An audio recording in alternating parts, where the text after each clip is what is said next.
It's pretty clear that you're eating. That you're eating. You can hear every noise coming from inside your body. I mean, we can wait a couple minutes. Don't I can't give you a Tums through the screen. Liz? Can I have a Tums?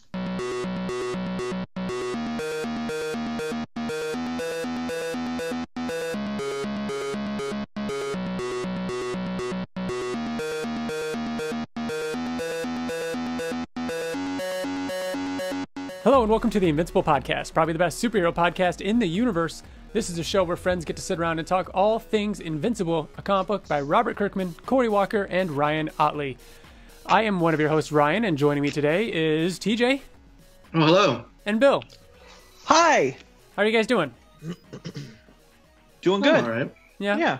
We're still in our quarantine state. So pardon the audio quality, but this is what we're doing now for the foreseeable future. But today's episode, we're talking all about, we wanted to do another listener feedback episode. We did this, the last time we did it, I had to go back and look. It was in 2017, which is crazy to think about. Holy cow. But it's 3 also, years ago? Yeah. This is episode 84. 84. Like, at this point, we're going to hit 100. Like, that's not crazy to think about. Like, no. at this point, it'd be dumb not to, because we're so close, you know? Like, it'd be annoying if we stopped at, like, 95. But, regardless, we're doing another listener feedback episode. We've got some really cool questions and comments to get through. And after that, we're going to do our rereader. We've got Volume 21, Modern Family. And, but before we get to all that, we've got the our new segment, you know, what's going on in the Invincible universe. But again, we are the Invincible Podcast. You can email us at theinvinciblepodcast@gmail.com. You can find us on Twitter, Facebook, YouTube, and Spotify if you wanted to write in and be part of the show like everybody did today. You can also go to the website at theinvinciblepodcast.com. We are also the Oblivion Song Podcast. We obviously aren't doing a monthly podcast for that anymore, but not because of COVID-19, but because they're actually on a hiatus, which actually timed out to be pretty convenient for them. We did do a halfway episode. What'd you end up titling it, TJ? Mid-transference. Mid-transference, yeah. So that's kind of the halfway point between when issue 24 and issue 25 is scheduled to come out. Should. It's supposed to come out on June 10th, which means our newest episode would be June 12th. Hopefully it won't be delayed. Yeah, I know there's rumblings of things starting to kind of get back on track as far as new comics coming out. It's weird, and we still don't really know what's going on with Skybound in regards to whether or not things are going to be released digitally exclusive, or if it's just going to go or just wait. What's so funny, TJ?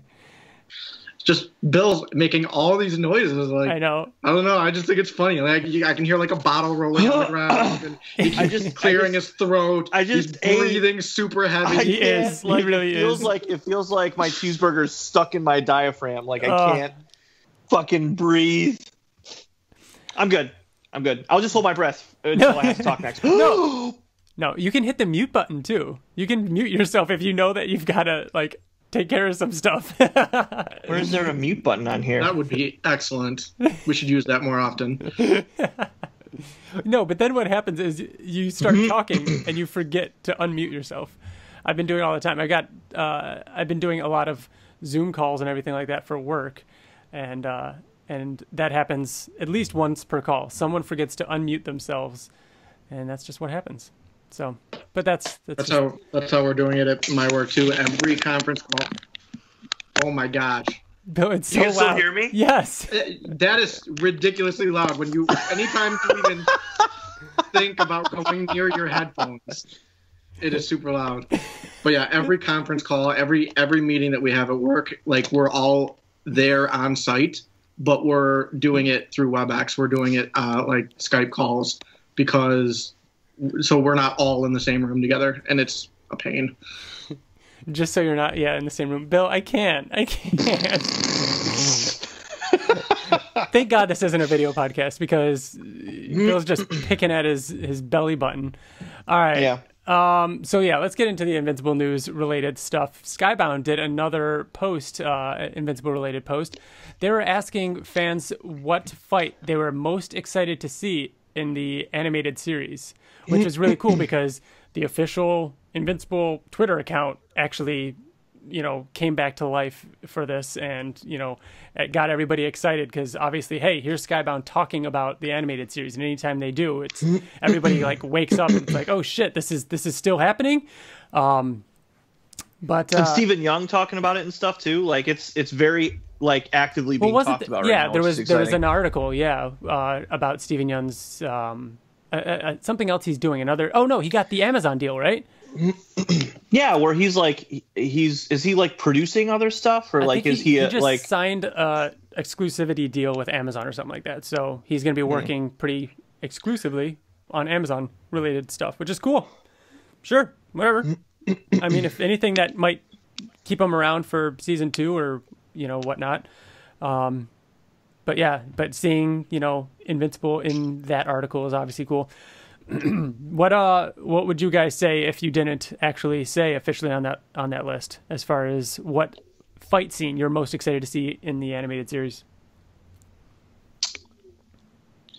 I think Conquest goes without saying. Drag and Battle Beast kind of goes without saying.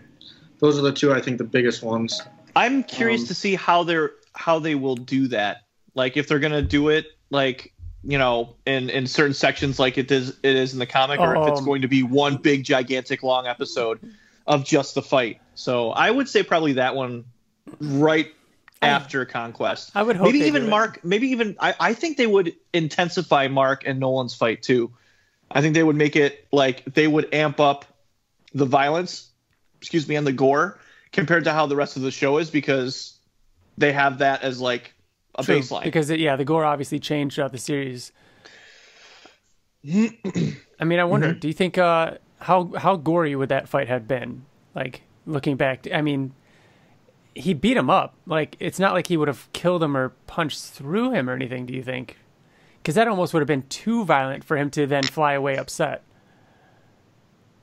No, I don't think he would punch through him, but I think that just more blood, like Conquest? Mark would be a bloody fucking mess on the ground. Yeah, I mean, he would have been. He kind of was, but he was just like a swollen eye and stuff like that. Yeah, maybe. And then where are my notes here? So it was cool seeing that kind of post. Hopefully Skybound does more of that kind of stuff. And then we've got the official confirmation that Comic-Con is canceled. San Diego Comic-Con has been canceled. But we knew from Sean Kirkham's live stream last month, 2 months ago, I don't know, that if it had gotten canceled, which it did, that they would be trying to do something, regardless. So it's our fault. It's our fault. The first time in 50 years it ever gets canceled, and that's the one that we decided to go to. The first year. Yeah, of course. But, that's just how it is. But we'll see. We're still excited for whatever Skybound can put out this year, which, I mean, bodes well for the series still being on track. But speaking of the series still being on track, Ottley's post. Bill, did you see that? I know TJ did. Yes, that he was watching fight scenes, footage. Yeah. Or he said footage, not fight scenes. Yeah. Footage, yeah. Yeah, it was just his face looking at the monitor. Yeah. So cool. I tried to see. It looked like it was mountainous. Yes, I thought the the bottom left hand of the screen, it looked like it was in the woods or something like that. To me, it looked like an upside down, which if you're looking at a pupil, it actually might be upside down. It looked like an upside down robot, robot upside down. Really? You looked in his eye, or you looked at the screen? In his eye. It's like enhance. This is one level above us talking about the fist, the bloody fist, or the cover of Compendium 3. But anyways, I mean, I thought, on the monitor I was seeing kind of the wooded area and stuff, so I was thinking more of that. But it's happening. Did you guys see my reaction? Seth Rogen, his new movie. No, what did you see? For HBO Max, it's like an American Pickle. Yeah. That's such a cool concept. I didn't see what you're. But still, I was like, what the fuck? Like, stop. Like, how is he? So he was working on that. If it's already getting released on HBO Max, like obviously for a while. Oh yeah. No, I mean too many projects. Invincible live action is it is still being written every now and then. It's the Last Guardian. It's just gonna stay like that. I mean, at this point, maybe a year ago when things really started to move on the animated series, maybe the decision was made, let's let the animated series be its thing and build up and be the proving grounds for what the movie will be. And if it does well enough, then they can announce the movie. And there's your fan base. You know what I mean? Like years ago, would we have thought that the movie would have already been filming by now? But at this rate, why not wait and have a larger fan base or proof that there isn't one, with the animated series. Yeah. So at this point, that's where I think that's at. But, and then finally, just a reminder, if you're listening to this today, the day it launches on Friday, the Skybound is doing another one of those CGC Comic Vault live streams where they go through and release a bunch of CGC comics and put them up for sale for pretty fair prices. So Sean Kirkham, he did that live he hosted stream, right, on Facebook. Mm-hmm. Yeah. Yep. The thing is, though, that is, if you're listening to this, you may have already missed it because this releases on Friday and it's today. That's what I said. May 1st. Yeah, that's what I said. So, depending on when you're listening to it. Yep. Yeah. Otherwise. But I don't know what time it's on, though. It's usually on 6 p.m. Eastern. Yeah. But like 3 p.m. Pacific. Exactly, yeah. So this episode goes live in the morning. You got like a 50-50 chance. Yep. Last time there was some Invincible comics. They did 144, and he did say that this time was going to be an Oblivion song one, TJ. Yeah, because everybody was commenting last time saying that they wanted it. Mm-hmm. So, yep. They also posted on Facebook and asking people that they had. He said that he has a couple slots left, and he was asking them to choose between different ones. Like one of the polls was Invincible stuff or Super Dinosaur stuff. Really? And Invincible was like, last I checked, it was over 100 freaking votes. Super Dinosaur had like 30. Aww. There was another one, Excellence, mm-hmm. and another title, and Excellence Revenant or something was winning. Yeah, was winning. Cool. All right, so that kind of confirms almost that there will be something Invincible related. We'll see. Well, if you're hearing this Friday morning, good luck. That brings us to our main topic of the episode. This is our second ever listener feedback episode. We've got a lot of great questions and thoughts and such that were sent in, and we're going to be going over those now. Remember, if you wanted to reach us, you can reach us at invinciblepodcast@gmail.com or just hit us up on Twitter or Facebook. The first one is a I thought kind of a tough one. This comes from Matt Shipperly over on Twitter. If you were in control of Mark during reboot, is there anything you'd do differently? I almost wish we should save this one for next episode or 2 episodes or so from now when we do reboot. He says, is there anything you would do different? Alternatively, if you were in control of another hero at the start of that story, like Rexplode, with all your knowledge of Invincible, what would you do? Is that like if we were Mark during reboot? Like, is that what he means by if we were in control? I think it's like if Rex went back the same way Mark went back. No. But what's the first part of the question? Oh, the first part is like, what else? Yeah, what would you have done differently in Mark's shoes during reboot? If you were Mark. If you could have done anything differently. I think it would. I don't know if I would do anything differently. It would be somewhat of a variation of what actually of what Mark does in reboot. It would be, I save the people that need to get saved, and I don't know. I think I would make changes for sure, but it would be based on things that I know, just like he made changes. Yeah. I would say Rexplode. That's my answer. Rex, there is going to come a time when there are many alternate versions of myself. Stay home. Just stay home that day. Yep. Yeah, I don't know. That is a tough one. It would be easy to like. You always think about that, right? Like if you go back in time, like would you say, "Hey, I'm you from the future, and here's how I prove it"? Like how well would that really work? You know what I mean? Which is why I think Mark handled it pretty good. Mm-hmm. But I like because he didn't say like when he confronted Nolan, he didn't say, "Hey, Dad, I know I'm from a different alternate reality." Did he say that? No, he didn't. He was just like, "I know about your plan." Yeah, he and just then that was revealed it. that he knew. Yeah. He didn't really tell anybody. Yeah, he didn't. He No, he did. Again, we're reading this one in a couple. He told them all. Yeah, he told the teen team. He told the teen team, and Rex even said, like, logically, like, you know, I know that him knowing as much as he does, it's the only thing that would work. Yes. Huh. Yeah, I don't know. It is a tough one, and I'm sure we're gonna think about it more when we read that arc. As far as other characters going back, I keep thinking about all this stuff with like Eve too. How Mark Mark just let everything happen with Eve. Like she stayed with Rex and everything like that because that's tough. one thing that I probably wouldn't be able to do. Like because the day before or the hour before you were literally with Eve, and then you're watching her with somebody else. I'd be like, yeah, Koba, stop. Yeah. And he stayed there for so long too. You would have had to have though. I know you wouldn't have any other choice. It wouldn't be the because same you can't tell her.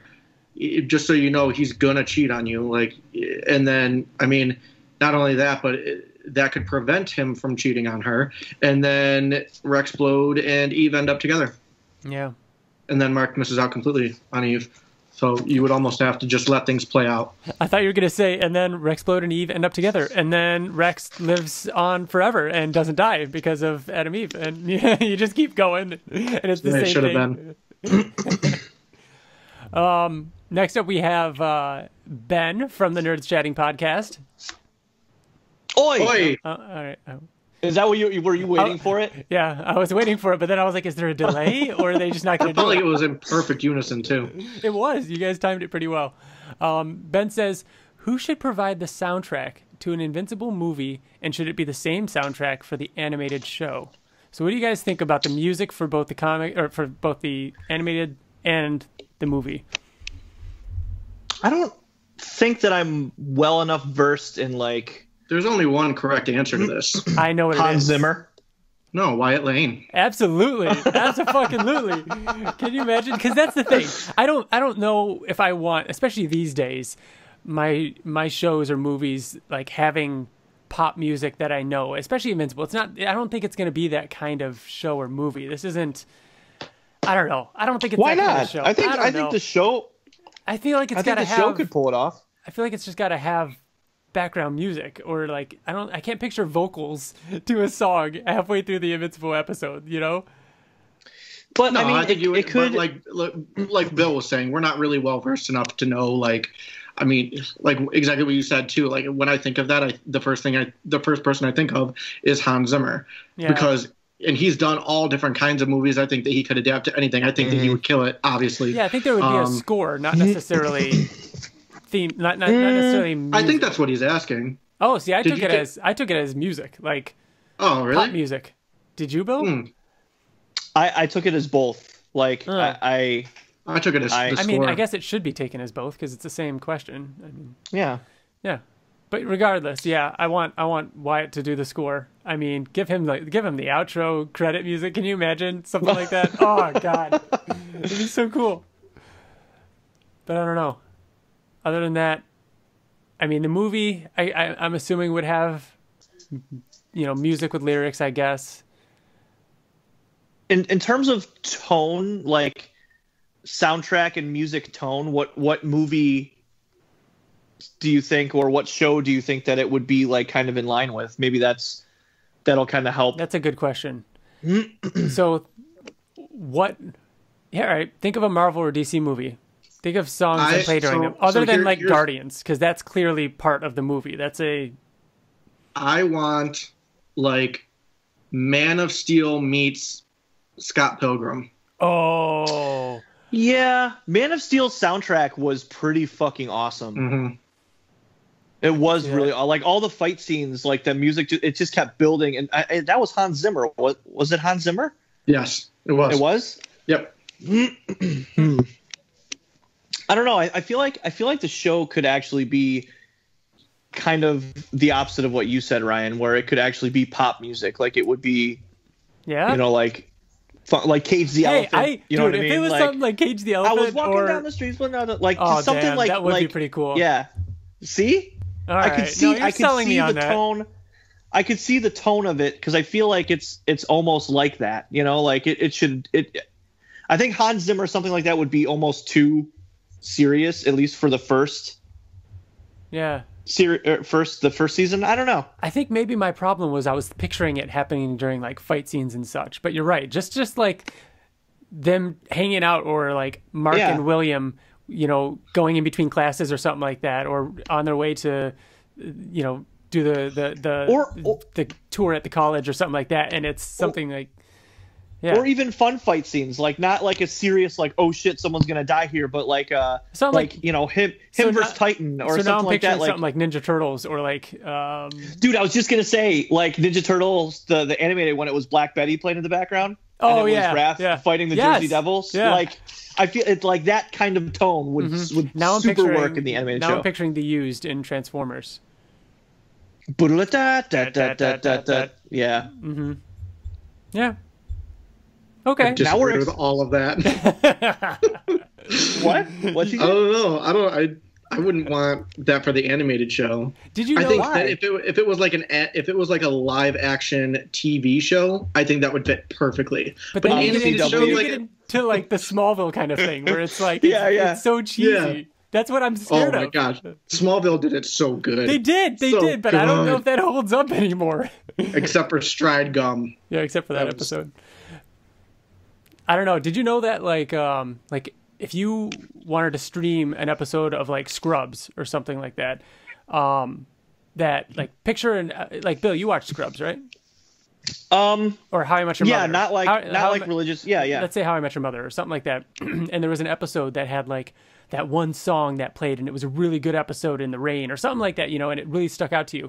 Do you know Band of Horses? Is that what you're thinking of? No, but Band of Horses. How I Met Your Mother, of them in the rain. That was also Band of Horses in Smallville, I believe. I think they did one too, in the rain.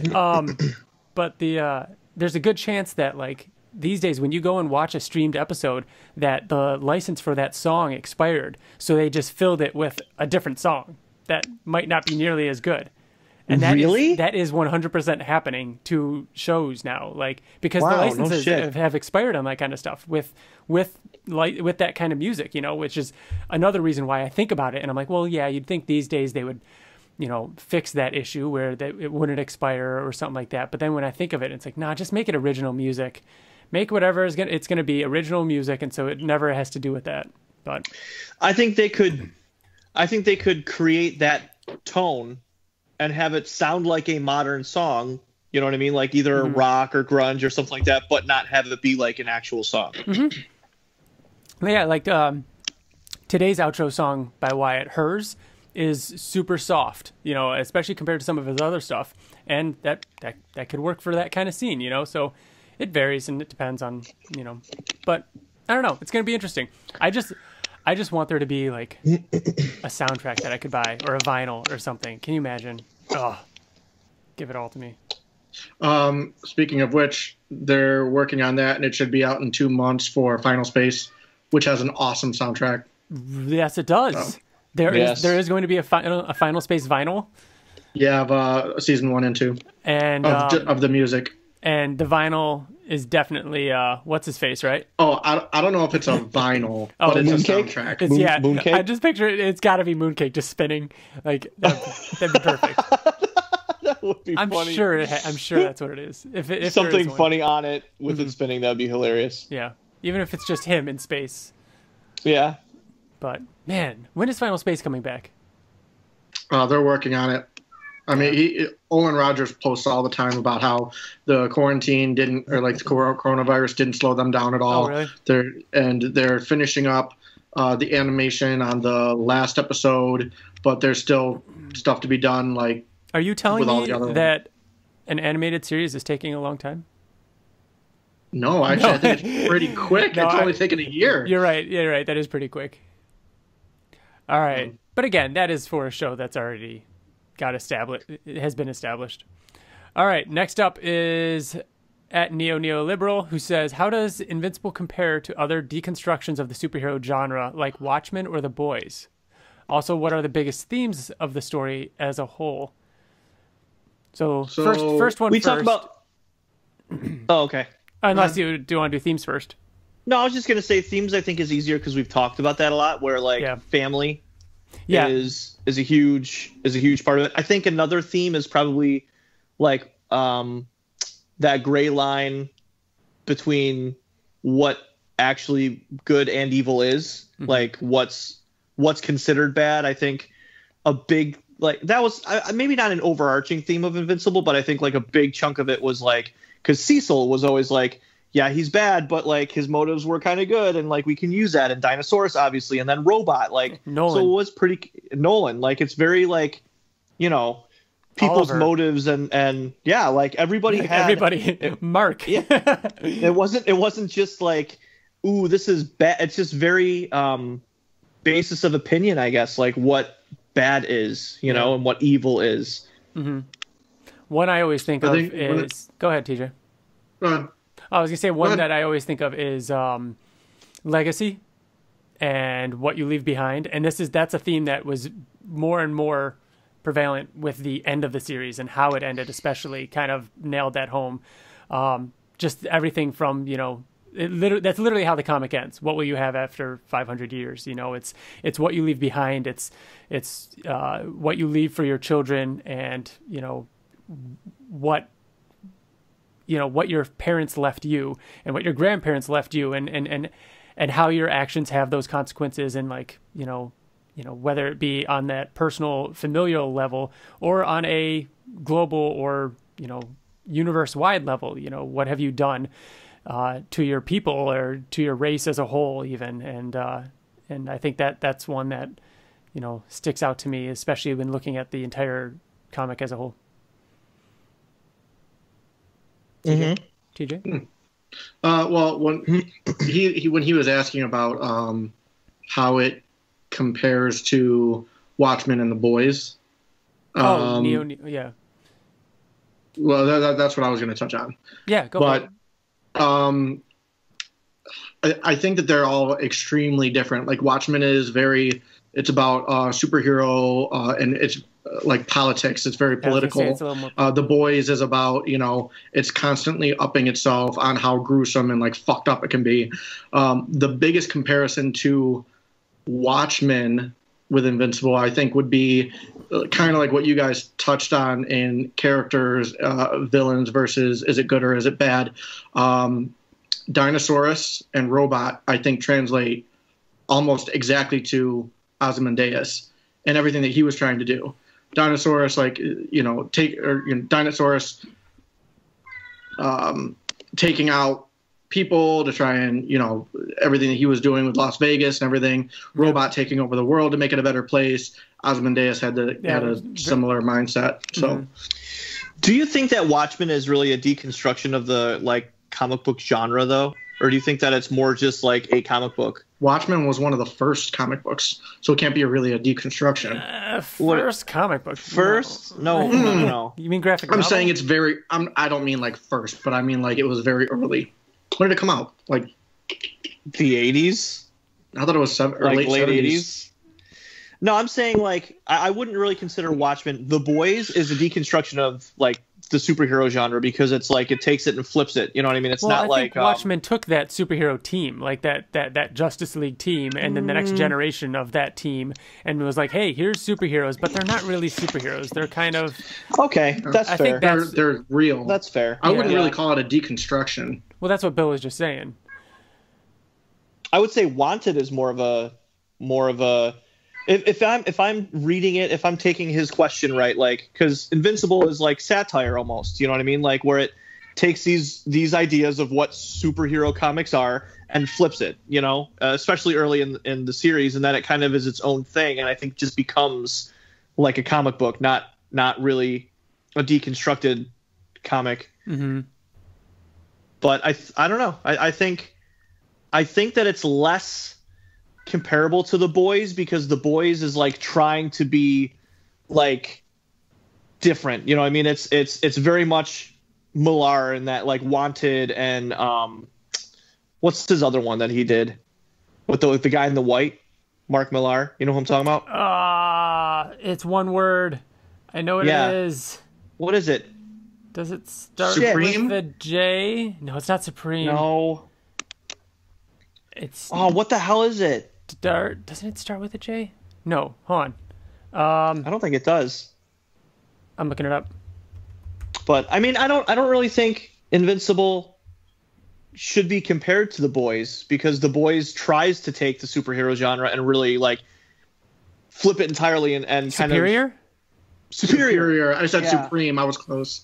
Yeah. Who's the guy? I'm right. thinking of? Is he all in white, Ryan? No, but there is someone else that we're thinking of. That crap. Anyways, yeah. Go on. No, I said what I kind of had to say about it. I don't really think Invincible really compares to those very much. I think that it makes fun of superhero kind of like, you know, the familiarities and stuff like that, but it also turns into its own thing, but still very much a comic book, like a superhero story. It doesn't. I think it is comparable to other things, though. Like you can, I mean, we haven't gotten there yet, but Ryan, you can just ask it now. Who asked the question about by the way, Spider-Man? By the way, it's Nemesis. Nemesis. Dude, I swear I just pulled it up. Nemesis. Damn it.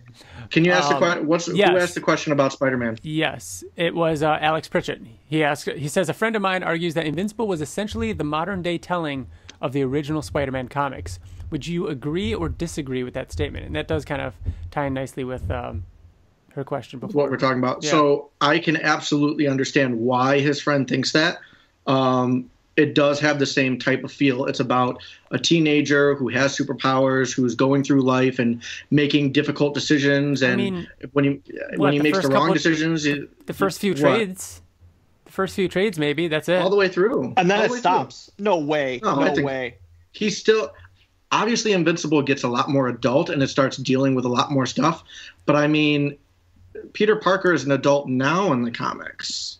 Yeah, I mean, it's not dealing obviously with Spider-Man has gone through. Yeah, but Spider-Man, like Peter Parker, and he even says the classic. They're both superheroes comics that are dealing with issues, tough decisions. If they make a wrong decision, it's dealing with those consequences. How it affects the people around them. They're dealing with their families, their friends. Okay. I think it's extremely similar. So the question is, you know, argues that Invincible was essentially the modern day telling of the original Spider-Man comics. So what I was getting at was I would not say it's a retelling. I wouldn't go as far as to say that it's a retelling, but it is definitely a similar synopsis. That's what I was. You mean in a very broad overall themes type of way? Because like right. After the halfway point, I mean, he goes through so much more. Well, I mean, how deep are you getting? Are you asking like his name's Mark Grayson, not Peter Parker? No, of course. You know what I mean? Like, of course, it's not a retelling. It's not like a reboot. But think of like, geez, the second half of the series when you're dealing with Dinosaurus and what he's done, and Mark has a child, and they're dealing with rape or abortion or going in and spending several issues in space. Like, it is a very different thing. 1,000% with you, Ryan. Like, to me, what a surprise. No, I mean, I agree that the beginning. I agree that the beginning, the first 25 to 30 or whatever issues of Invincible are very much Spider-Man kind of. But I think so. We're answering it two very different ways. You guys are. I'm saying Invincible, the title.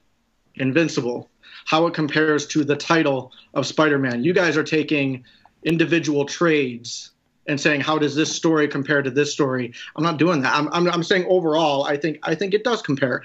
When it comes to the intricate stories, I mean, it's not enough to say that like Robert Kirkman ripped off Spider-Man. I don't think that at all. But I think that when it comes to the individual stories, absolutely you're right. It does not compare. Invincible is way more adult. It deals with a lot of different stuff. But when it comes to Mark Grayson as a character and the things that he deals with, I think it's totally comparable, even in the later issues. You could literally say that just go grab random comics off of your comic book shelf. However, it doesn't do that with Watchmen. It doesn't do that with The Boys. Is that what you're going to say? No, you can just take anything at all. You can't. I'm saying you could take issue 1 through 5 of any brand new comic, and they're almost identical because it's setting up, especially if it's like a high school kid, like, oh yeah, he's in high school and he doesn't know his powers and he's dealing with these friends and he's kind of cocky and stuff like that. Yeah, but I mean, just for the record, you can't do that with Batman. Yeah, but I could take. You could do that with Batman Beyond. With Batman Beyond. Seriously, sure, I'm sure you're right, and that is the case, Bill. You're saying it like it's not, but it is the case. You could do that with a lot of them. But I think that Spider-Man, the reason why Spider-Man is the one that we're talking about is because that's the most prominent in that genre. It's what kind of created that genre. It's the most, not created, but it's the most famous of that genre, I think I would say. Okay, I can see that in that he is a young new superhero in high school, but the similarities to me stop there because Spider-Man is not linear. It's not a linear story. It's Invincible was like A, B, C, D, and then it ended. And it was a story that he transformed. There are consequences, lasting consequences with villains, heroes, side characters, everything. Like it's not like, oh, this person died and now they're back and Mephisto or whatever made everything for go sure. away. But that is you're gonna get that in any DC and Marvel comic book of the consequences aren't real comic book consequences. Mm-hmm. You're gonna get that in a lot of DC and Marvel movies. You're gonna get that. I mean, that's just the way it is. Because they're ongoing. There's always going to be that moneymaker to bring this character back or bring this character back. But I mean, yeah, I don't know. I'll say this that yes, TJ, the staple or the beginning little niche is very comparable to Spider-Man. Yeah, I agree. I don't think there's anything closer. I don't think there's anything closer. If you had to say, I've read a lot of Spider-Man. I used to read it a lot. Ryan, you and I used to read it a lot. Yeah. The majority of Spider-Man that I have read, Peter Parker was not in high school. He was grown. You know what I mean? He's talking about getting engaged, and he was an adult. So that's why I think it transcends. The comparison goes beyond just him at high school or the first couple of trades. I think it does go beyond that. Yeah, but to be fair, he did say that it's a modern day telling of the original Spider-Man comics. So I think he is referring to that time period of classic Pete in the high school and everything. But regardless, I think we're all kind of in agreement with it. Mm-hmm. Next up, we got Sunbreaker Entertainment. He asks, if Kirkman decided to relaunch Invincible with a new creative team, what artist and writer would you want to continue the story? Or would you rather have a new book like Invincible Universe following the Guardians, or a new team of heroes taking the place in the same universe? And then our buddy Mike kind of seconds that and said, and asks the same thing, basically. And Mike says, for the record, my first choice off the top of my head would be Jonathan Hickman as the writer and Greg Capullo as the artist. Say that again? Mike said Hickman as the writer and Capullo as the artist. Mm-hmm. Yeah, which I like. I mean, Hickman, he does some really cerebral stuff. If we got him on some Angstrom Levy's son kind of story, or getting really weird with some time travel stuff or alternate dimension kind of stuff, I think that would be where he would thrive if he were to be writing an Invincible story. Yeah. Yeah. There's multiple layers to that question. The first part is if it was not rebooted, but a continuation of Invincible. If he decided to relaunch, but with a new creative team and artist and writer, who would you want? Or would you rather a new book in the same universe? That one. So I don't think you could have Invincible and a continuation. I think that you could have Invincigirl, Tara, you know what I mean? And have have her own. So, like he said, another comic. like Guardians of the Guarding the Globe type. That's of comic. what I would want. That's what I would want. Yeah. Yeah. I agree. I mean, as much as I'd love for an issue 145 or whatever, it hurts to know that it wouldn't be on my shelf in a nice complete package. It wouldn't be in Compendium 3. It wouldn't be in hardcover 12. It wouldn't be in Trade 25. You know what I mean? So unless he was planning on doing another, 6 to 12 issues or whatever it would be, I'd be like, no, let's do it. Let's do our own. Let's do something else in the world. Like, let's tell a Terra story. Let's tell a story about, Markey or Angstrom Levy's son or something. I bet you. I'll put money on it. TJ, if you want to bet a pizza, I'll bet a pizza. You owe me like 20 pizzas. All right. Double or nothing, TJ. Okay. 40 or my slate is clean. I bet, double or nothing on the pizza bet, that there will be a revival of Invincible comic written by Kirkman and illustrated by either Cory Walker or Ryan Ottley after the show is successful. Only if the show is successful. Within how much time? I would say within the first 2 years. Give it 2 seasons. Are you saying an ongoing series, or are you saying like? I'm saying it would be like an epilogue. Miniseries? You know what I mean? So just for clarification, we already know this. Kirkman said, "I am not through finishing. I'm not done writing Invincible." He said he's gonna come back to it in some sense or another. Kirkman is so freaking. You know how he is. He could. Right. He writes an episode of the fucking show. Bill, that's what I'm saying to you. That's what I'm saying to you. I don't believe, if you want to bet that Kirkman, after the show, Kirkman is going to come back and do an ongoing series of Invincible. I didn't say ongoing. I didn't say ongoing. Yeah, I didn't say none of us think that. But if it's not ongoing, then sure, I agree with that. I think that he's absolutely going to be back in some sense or another, doing one shots of this or like things like that. For sure he is. But I'm saying within the first 2 seasons of the show. That's what I'm saying. Yeah. If the animated series came out this October, fall, November, that time period, I could see there being something new to read in 2022. Yeah, I would say that's before 2023. Let me put it that way. Yeah, I could see that. That's a better statement. Yes, because it'd be very late 2022. Yes, not necessarily. I would say 2023. Yeah, fall or winter 2022, 2023. Yeah, we'll see.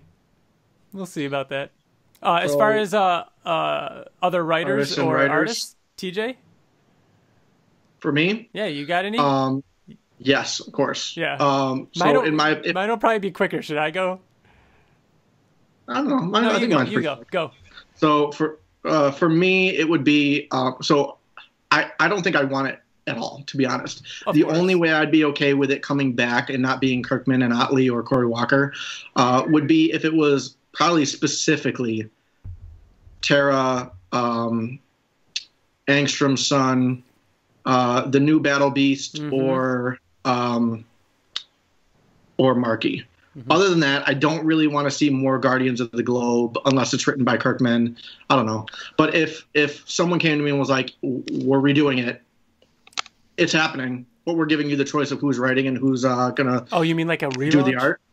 Or like relaunch or continue it or whatever. Oh, yeah. I would say I would want Donny Cates to write it. It's on my list. And Matteo Scalera to be the illustrator. Matteo Scalera does he did Black Science. If you look up at some of his original art, it's unreal. It's unreal. I've met him a couple times, and he's always been at the top, literally at the top of my list for commissions. But he's so pricey, and he should be because he's amazing. Yeah. It's so good. Can I guess who your artist would be? Go ahead and pick one. Yeah. Obviously, Daniel Warren Johnson is on your list. That would be ridiculous. But I'm surprised another one that is on my list you didn't say. Who's that? Lorenzo. Lorenzo De Felici? Yeah. Come on, man. You get a Lorenzo issue with especially if it's in space with monsters or aliens or something like that. Yeah. We know he can do that kind of stuff. Otherwise, man, Kirkman did it for Walking Dead. The only person that wrote something else for Walking Dead that was canonical, Brian K. Vaughan. Mm-hmm. I was gonna say Brian K. Vaughan, but it was too on the nose. But it is very obvious, but that's what I was thinking too, because like Brian K. Vaughan and Robert Kirkman are the two main like image writers. Yeah, like they're the most famous writers. And I mean, clearly, Brian K. Vaughan. When it comes to continuing a story and keeping things different, Brian K. Vaughan and Robert Kirkman are probably the best at that in the comic book industry. And he's look what he's done with Saga and the themes that he's talking about and the characters that he's developed and the other worlds and the sci-fi. He could do it. He could easily do that. Definitely. Otherwise, yeah, I agree. Kate's or even Tom King. I just love Tom King's writing. Could you imagine? And this is just coming off of a high. Could you imagine though what Sean Murphy did to Batman? And how it's its own thing, and how it took so many different things and like turned it into its own thing. If he did something like Invincible, like a love letter to Invincible, yeah. Have we've never seen a commission of him or anything like that from Sean Gordon, have we? Of Invincible? I mean, there's a ton of original art, which is ridiculous. It's awesome. I'll send you some stuff. Sean Gordon he's done an Invincible? Oh, of Invincible? No. Yeah. No. Oh, okay. I was going to say, as far as I know, I haven't seen anything. But I got to give a shout out also to like Benito Cereno, the writer who wrote the Invincible Presents Adam, Eve, and Rexplode. He also did that Tick issue 100. The guy Nate Bellegarde. And Nate Bellegarde getting like that team back together would be awesome. Yeah, there it is. Because Cereno is such an Invincible fan that he knows Invincible inside and out. And having someone that knows it, you know what I mean? Like that's huge. And somebody that actually kind of understands it on that level would be really, really great. So yeah. Mm-hmm. But yeah, man, Nate Bellegarde. Oh. Then let's see, we've got some more here. If you could show, got that one. I thought we had something other. All right. We do. We have the big email. So we got an email from Kelsey over at Let's Talk Invincible. Kelsey says, Kelsey here. I sent you guys a quick comment on Twitter a few days ago with some ideas, but I thought I'd write a proper email as well. I'll try and keep it short and sweet.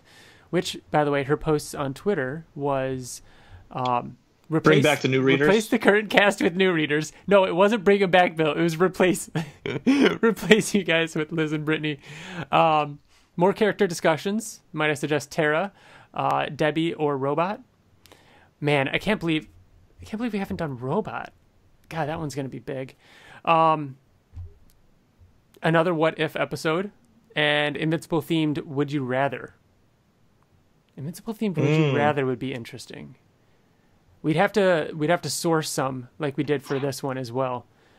As far as the new reader, I can call Liz. Right, I mean she's in the other room, which is funny. Like Liz is. If we want to have her sit in, Liz can say hi. Otherwise, as far as the new readers, yeah. As soon as it's been on the plan that as soon as we see a trailer or anything about the animated series, I can't wait to have Brittany and Liz give their impressions on the show. If we can, Bill,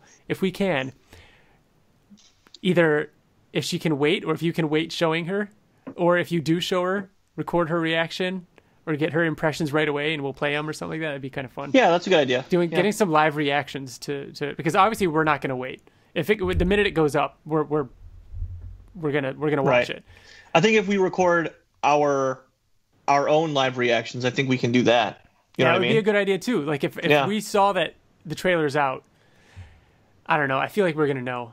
Skyland's got to tease it ahead of time, so we're gonna be able to get our reactions. All right. But anyways, Kelsey goes on to say, overall, you guys are doing, if you guys are looking for feedback in general, I just say that you guys are doing a great job. Don't ever change. I really like listening to your podcast when I'm drawing, walking, or doing anything really. And yours is usually my first choice when I'm in the mood for something comic related. The Invincible themed games you do are really creative and fun, and I'd love for those to continue. When thinking about what to write here, I remembered that the other original page I own is in volume 21. It is yet another page with Oliver eating at a table with family members, so I guess I have a type. But in remembering that, I thought it might be cool for you guys to do an episode or segment on some of your favorite Invincible possessions. I just love hearing about that stuff. Pages, clothes, arts, pins, figures, it doesn't matter. Narrow it down to a top 3 if that makes it easier. Keep up the good work. Kelsey/Vince. Thanks, Kelsey. I always feel like doing like Invincible memorabilia or that kind of stuff would be fun. It's tough because it is so visual, which is nice when it comes around on Twitter every now and then. We can show that kind of stuff. And I also feel weird if I were to make like an entire episode about it, because I wouldn't want it to feel braggy or anything, you know? Mm-hmm.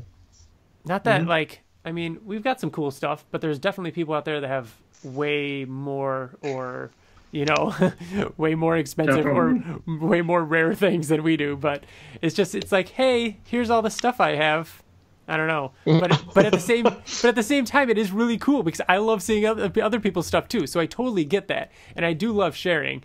Just know that like I'm doing it because I just want to share. You know, it's not bragging. But recently, I got probably one of the coolest things, Invincible related, that I own. Did I show you guys? Shit, I don't know if I showed you guys. Here, I'll do a quick live. Hold on. Segue, TJ. Oh, he's back already. Okay, never mind. Go ahead, Ryan. What'd you say? I heard something.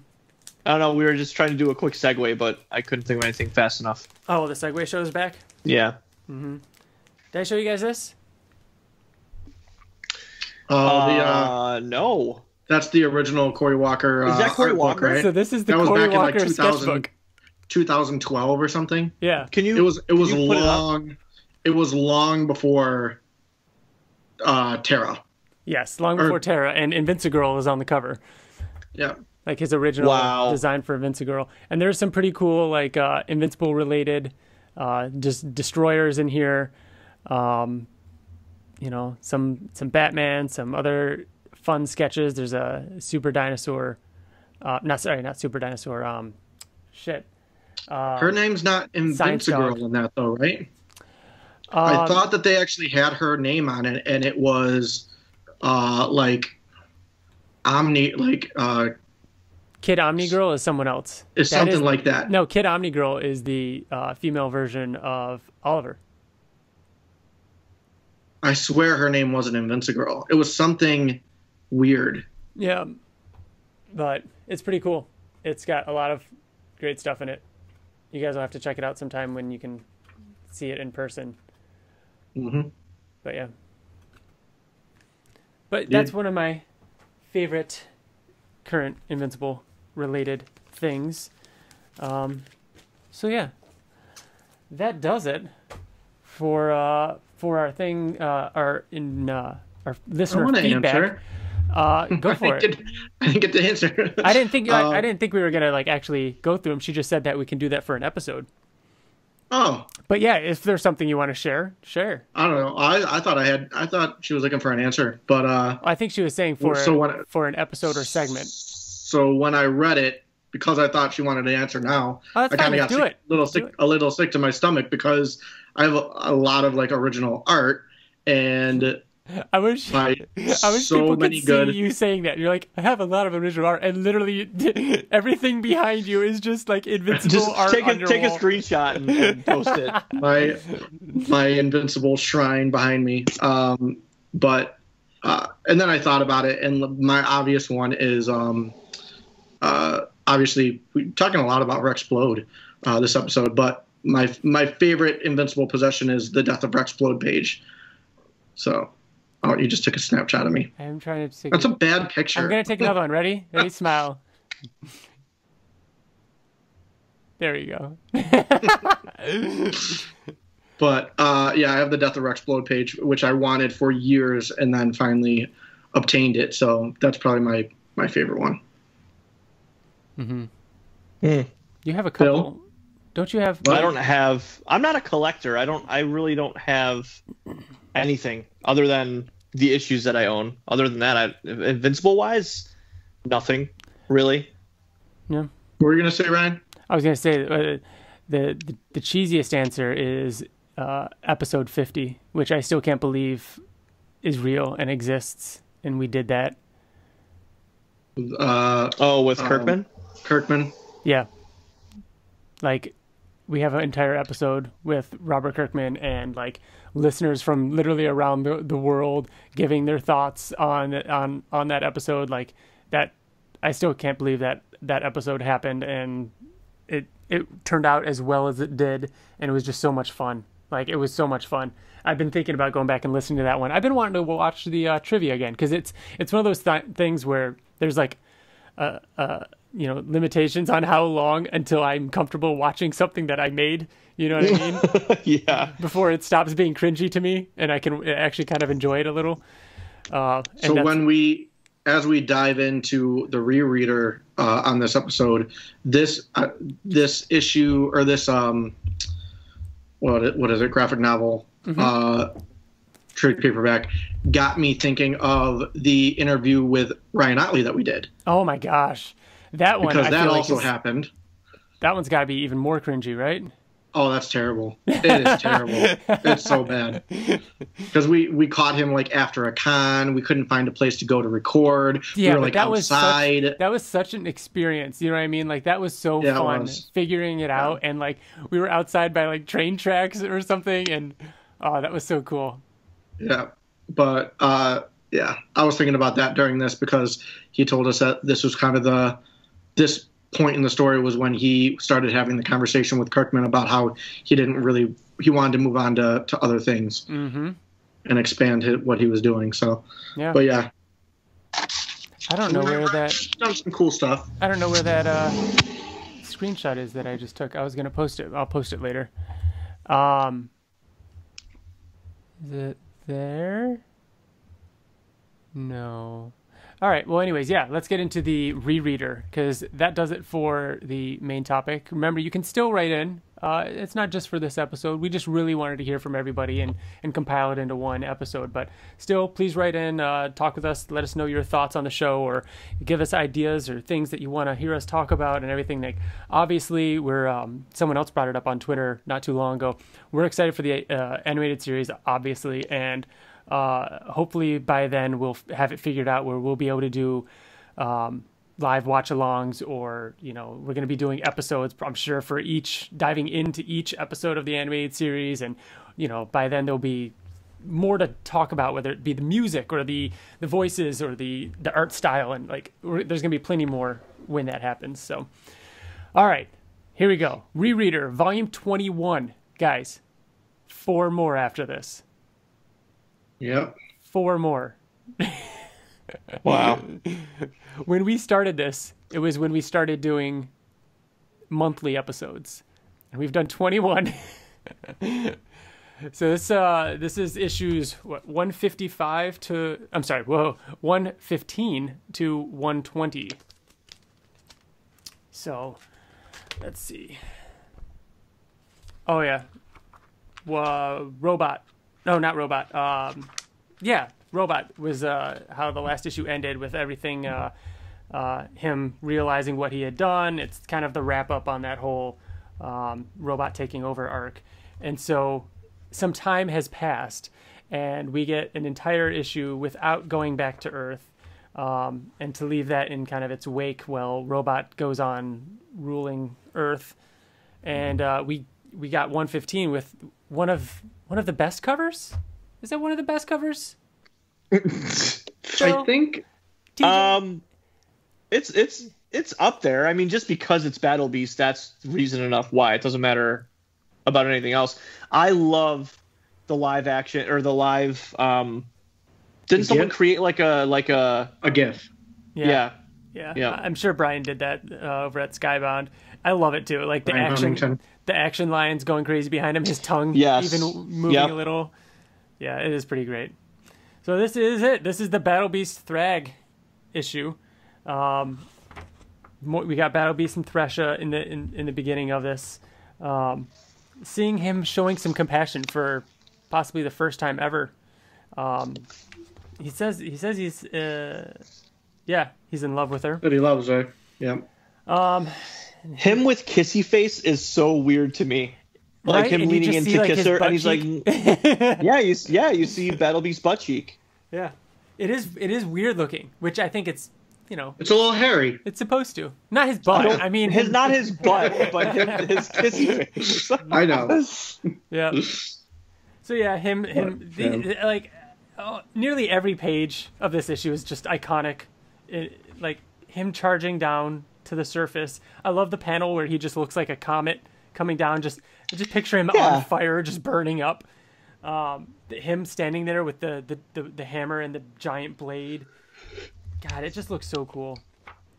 Then the first time we see Thrag since he was exiled, wearing the not Grand Regent. What is it called? The they call him the Emperor. The on Thraxa. Yeah, they refer to him as something. They call him the. I'm gonna start with an M. Monarch. Yep. Monarch. Wearing that kind of monarch. Oh yeah, garb. protect the monarch. Yeah, when same, they. The same garb that Nolan wore when he was there, which Kelsey over on Let's Talk brought up not too long ago, and I don't know if I ever really fully made that connection. And it's literally like the same outfit. Same thing. Yeah. That's so cool. So Thresha not accidentally, but she releases the Ragnars in an attempt to help Battle Beast. Which was the plan all along. No. Oh no! It's if Battle Beast looked like he was going to lose, they were going to release the Ragnars. But if the whole goal was to just defeat him, why wouldn't they do what she did? Because honestly, that's not Battle Beast's goal.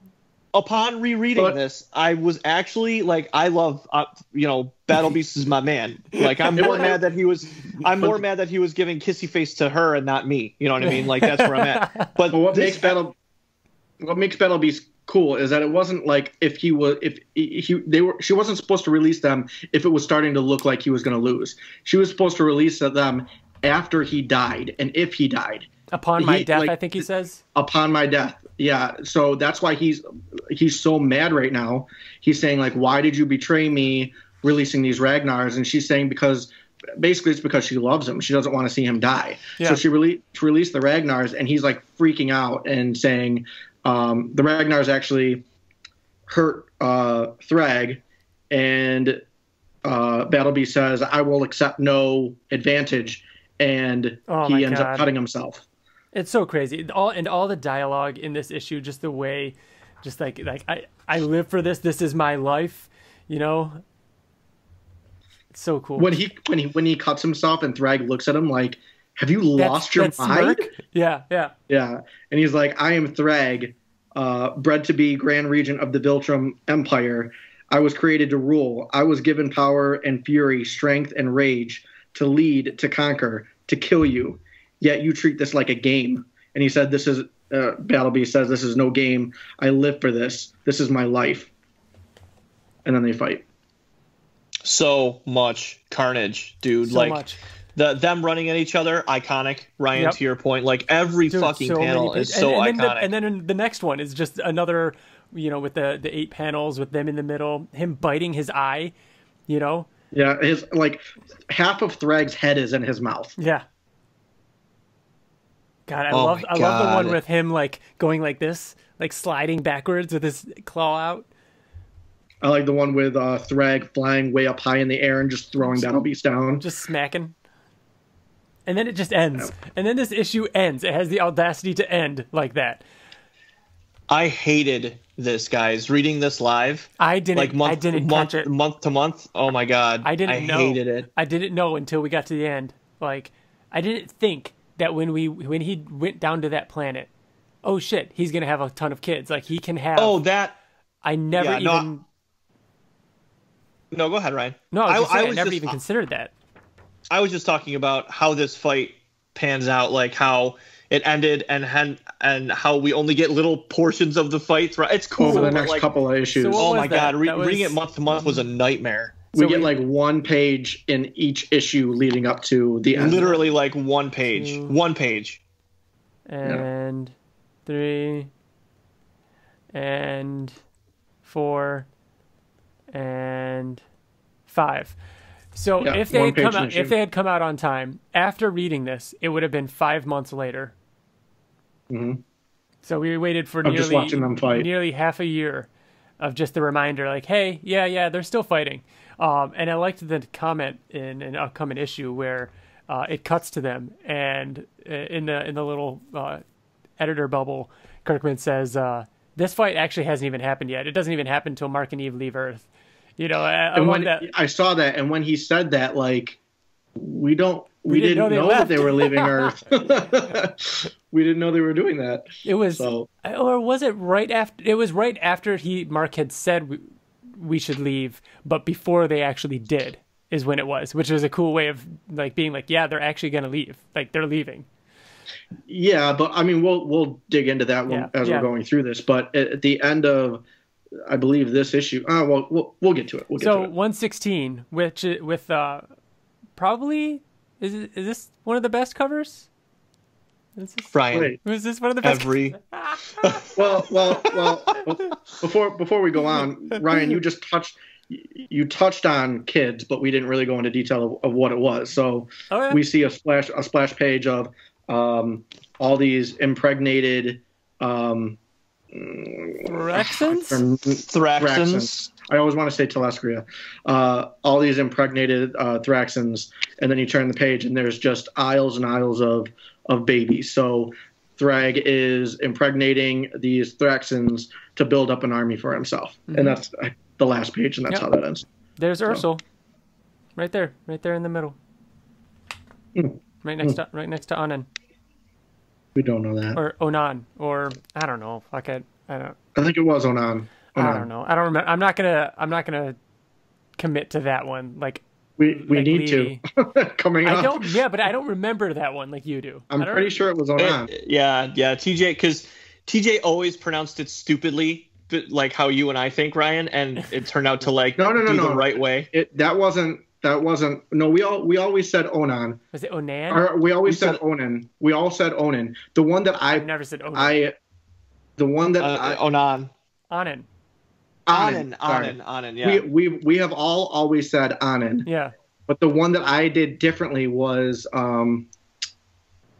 it was the creatures. It was the aliens. Onan? All the Galdarians. No, not Galdarians. What was? I think it was the one. Flaxans. Yeah, there's Flaxans. We always said Flaxi. We said Flaxons. No, I always said Flaxans. And that's what I think. That's what we're talking. The next time we see Robert Kirkman, whether it be a year from now too, we're just gonna be like, I'm gonna give him a piece of paper. I'm gonna press record. Say these words. I'm gonna be like, say these words, and I'll make it an entire sentence. I'll make it a sentence that includes all of them Ryan, in a story, and he has to read it. The thing is with that though, like a Mad Lib. Yeah. With that, you have to incorporate Invincible with Oblivion Song, because there's so many in Oblivion Song too. Kuthal, Dakul. Like, how many of those are we saying wrong? You know what I mean? True. Kurag. I'm sure we're saying Kurag.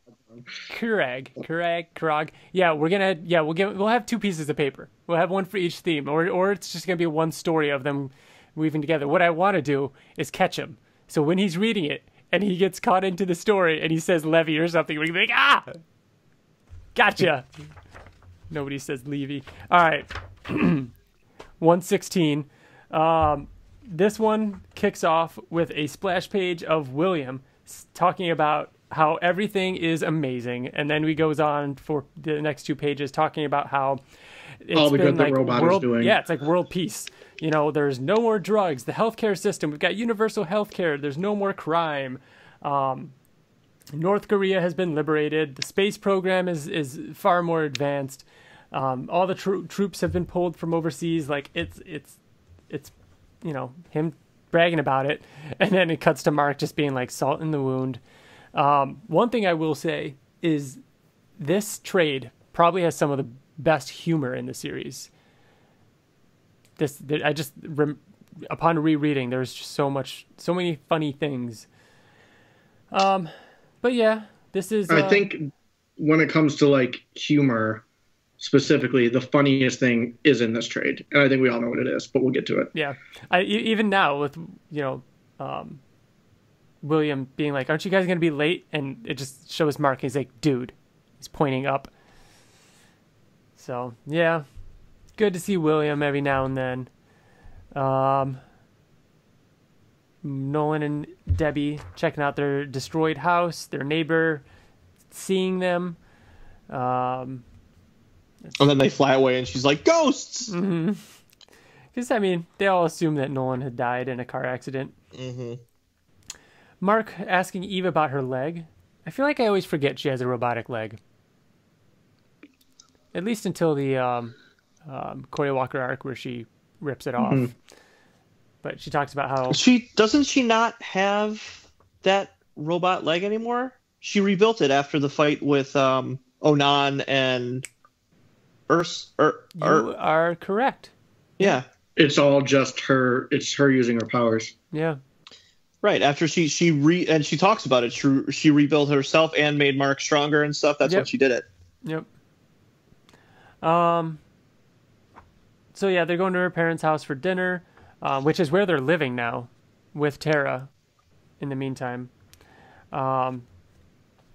we get our first cutaway. Splash page of Thrag punching Battle Beast up into the sky. Mm-hmm. That's one of those like Vertigo. Oh yeah. Moments. You look down at the buildings or something. I like the shadows that are on the ground. It's so good. Yeah.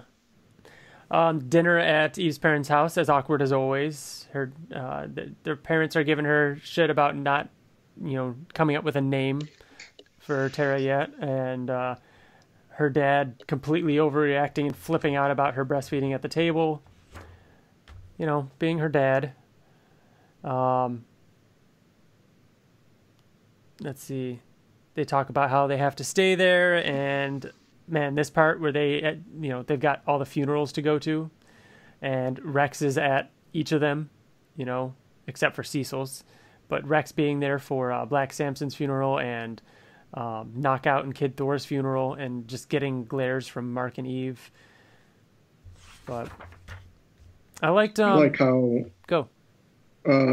Mark is talking to Cecil about like what he should do, like even though like talking to him in his coffin, basically saying, I was about to say, confiding in him, saying I don't know what to do from here.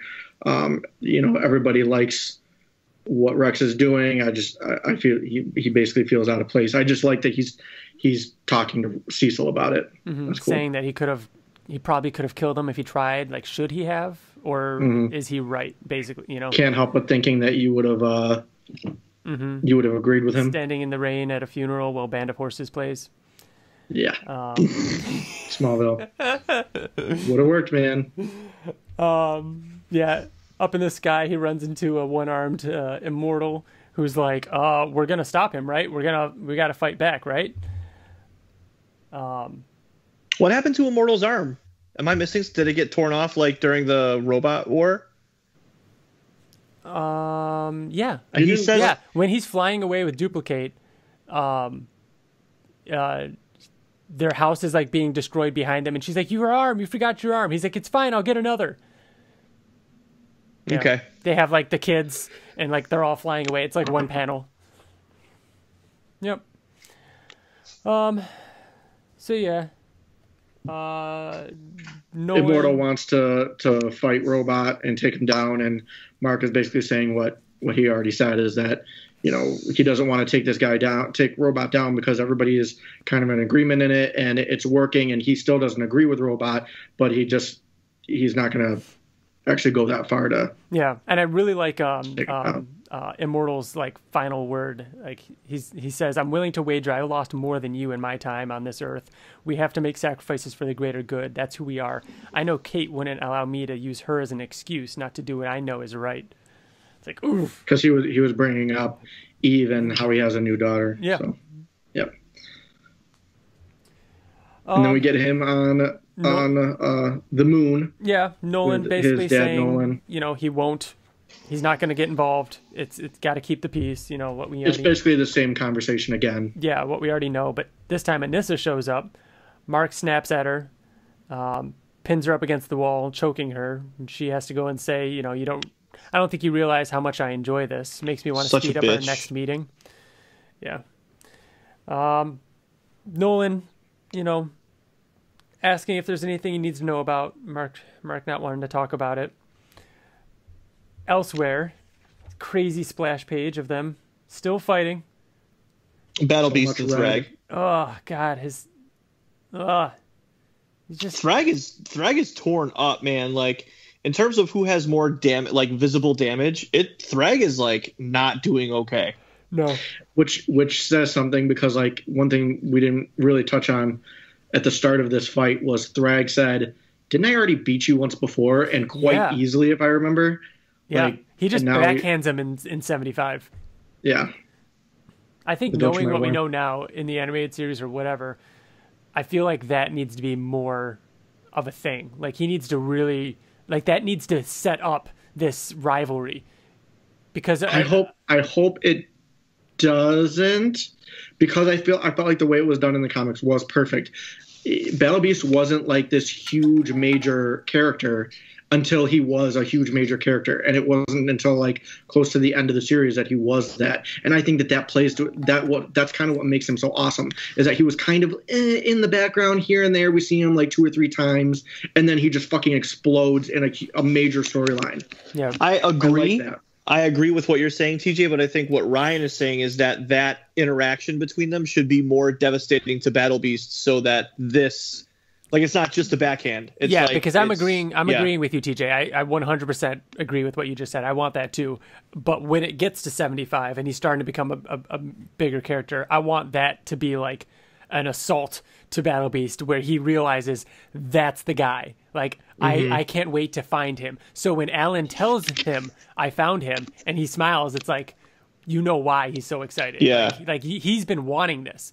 You know, he's been wanting a rematch. We didn't really know that he's been wanting a rematch. Not just because he's like, you know, the biggest threat and the biggest challenge for Battle Beast, but because it's personal. Exactly. Right? Yeah. Add another layer to it. And I guess in a way, you don't need that with Battle Beast, because that's who he is. It doesn't need to be personal for him to want it, but it just adds another layer to make this fight that lasts 6 months even more, you know? Yeah. So, yeah. Talking about baby names, Hannah, Annabelle, Dora. I love how this is, again, we talk about how Kirkman can capture those family moments, those like quiet, intricate moments that are just like him laying on his side, on his arm, like on the floor with the baby in between him and Eve. Like, that is just so real. Like, I remember being there, you know, with Riker being an infant, and me and Liz exactly in the same position, having these kinds of conversations. It's so fucking real. And it makes you connect to Mark and Eve and this world that much better, you know? Mm-hmm. So yeah, this panel, Ryan. So they're talking, and then Mark says, "I think we should leave Earth." And this, I remember didn't you break down this panel with the unicorn, and the like unicorn is actually the same. Well, it's a different color, but it was also in Eve's room in Adam, Eve, and Rexplode, like Invincible Presents, because Ottley used her room. It's on TJ's shoulder. You had that same panel. I own this page. Yeah, it's right behind me. He just slowly points. But yeah, I love this page because it's kind of like what Bill was saying. It's a very real moment, and it's like a family moment. They're not in costume. It's just Mark, Eve, and Tara, it's Mark saying something that we've been waiting for him to say for like 7 years. Yeah. King Immortal. You know, this was like the first. Was this the first thing that was like, it's fucking happening? Yeah. Because like since King Immortal said, like, yeah, he said, "Oh, you were the leader of the Viltrumites." At that point, we're like, well, we don't have confirmation of that, but we can kind of see it. I haven't seen you since you took your family and left Earth. Like, that hasn't happened yet. Shit. Like, he literally says we have to leave it. He says the word leave, left. Like, this was the moment where it was like, it's happening. It's absolutely happening. So however, so exciting. But yes, sorry, the one thing, that is the same stuffed animal that Eve had when she was a little girl in her room. We were wrong, though. What's that? That this was the moment that King Immortal was talking about. Immortal saw him after he came back. Oh, no. I think what King Immortal was saying referring to is 144. Exactly, 144. Yeah, which is That's crazy, when he actually... Which is crazy, because I don't think Kirkman did that on purpose. You don't think so? No. Probably not. Wait. Probably not. Did he see... Yeah, he saw them all. Oh, they definitely saw each other, because we see their kids and everything. Yeah, definitely. Man. Yeah, it's definitely since you took your family, and not just your family, but the entire extended family. Yeah. All right, issue 117, awesome cover. Now this is I want to say Ottley took over inking. You could see the change in, or no, wait, this is a new colorist too, I think. 117? Was this when, no, 115. So this trade was all a new colorist. Forgot to bring that up. Oh yeah, this hasn't been Jean Roush. This is now Jean-Francois Bellieu. Butchered his last name, or his whole name. Jean-Francois Bellieu. He is the colorist for the rest of this trade and this entire trade that we've been reading. Mark is in the comic shop, and we see in the background Hulk, Batman, and Supergirl. Which I think is funny. Yeah. But Mark is picking up all his comics that he forgot, he was away for 2 years, and the guy held it for him on his pull list for 2 years, so we had a ton to pick up. And I like the conversation that they're having, and it's another one of those classic moments where they're making fun of the comic book industry, and they're talking about how like Science Dog is a girl now. So did the original Science Dog die? And he's like, no, he's still around, but it's more focusing on the girl version of him, which is very clearly making fun of Thor. Yep. And what happened with Thor becoming a woman back then. But yeah, I love all this too. So I love it when they make fun of stuff like this. Yep, I think that's Derek Hunter. One of our. Oh yeah. He makes an appearance in a few of his comics, and even in Invincible, he's already made an appearance. I think when they're attacking Paris or something like that. I don't know. But anyways, I like what Sex Perverts is one of the comics. Cheddar Satan, Juggalo High School. Yeah. Such a cute, wholesome panel of or page of Mark checking on Amber. Mm-hmm. Do you think he was checking on Amber, or do you think he was just, or do you think it just happened? I think it just happened. So happened. I think he has his comics. He flew. He left, or maybe as he was walking out, he saw her or something like that, and he flew up and just waited for a moment to see, because he saw that some guy was walking up behind her. And saw that, it was her new boyfriend or some guy that she's happy to be with. He smiles and flies away. So, yeah. And then he sees some destruction happening and flies to go. He saves a little girl, or a little boy and his mother. Take him up to the top of the roof and then go to we got stop. A comedic moment coming up, but I like how first he says, feel free to read those if you get bored regarding the comics. Yeah. But he goes to stop everything that's happening, and Rex comes out of a portal, and he comes out in his human form, but he's got all his robots with him too, and their robots are basically handling it before Mark could even get there. And Rex starts having a conversation with Mark saying, we got it handled, and he's like, I'm surprised you got here before us. Yeah. Mark goes up to the kid, and the kid is like, you read comics? Comics are lame. And Mark says, you're lame. Enjoy the stairs. Fucking great. So good. Love it. But D.A. Sinclair comes out of the portal. Go ahead. Oh. Well, I was just what Robot was saying to Mark was asking him to come and work for him, and he said, you're smart enough to know that that's not going to happen. So that's all. Oh yeah. But yeah, then he goes back to the boy and the mother, and D.A. Sinclair comes out and basically says, just so you know, if you do decide to revolt, just so you know, I'll be with you.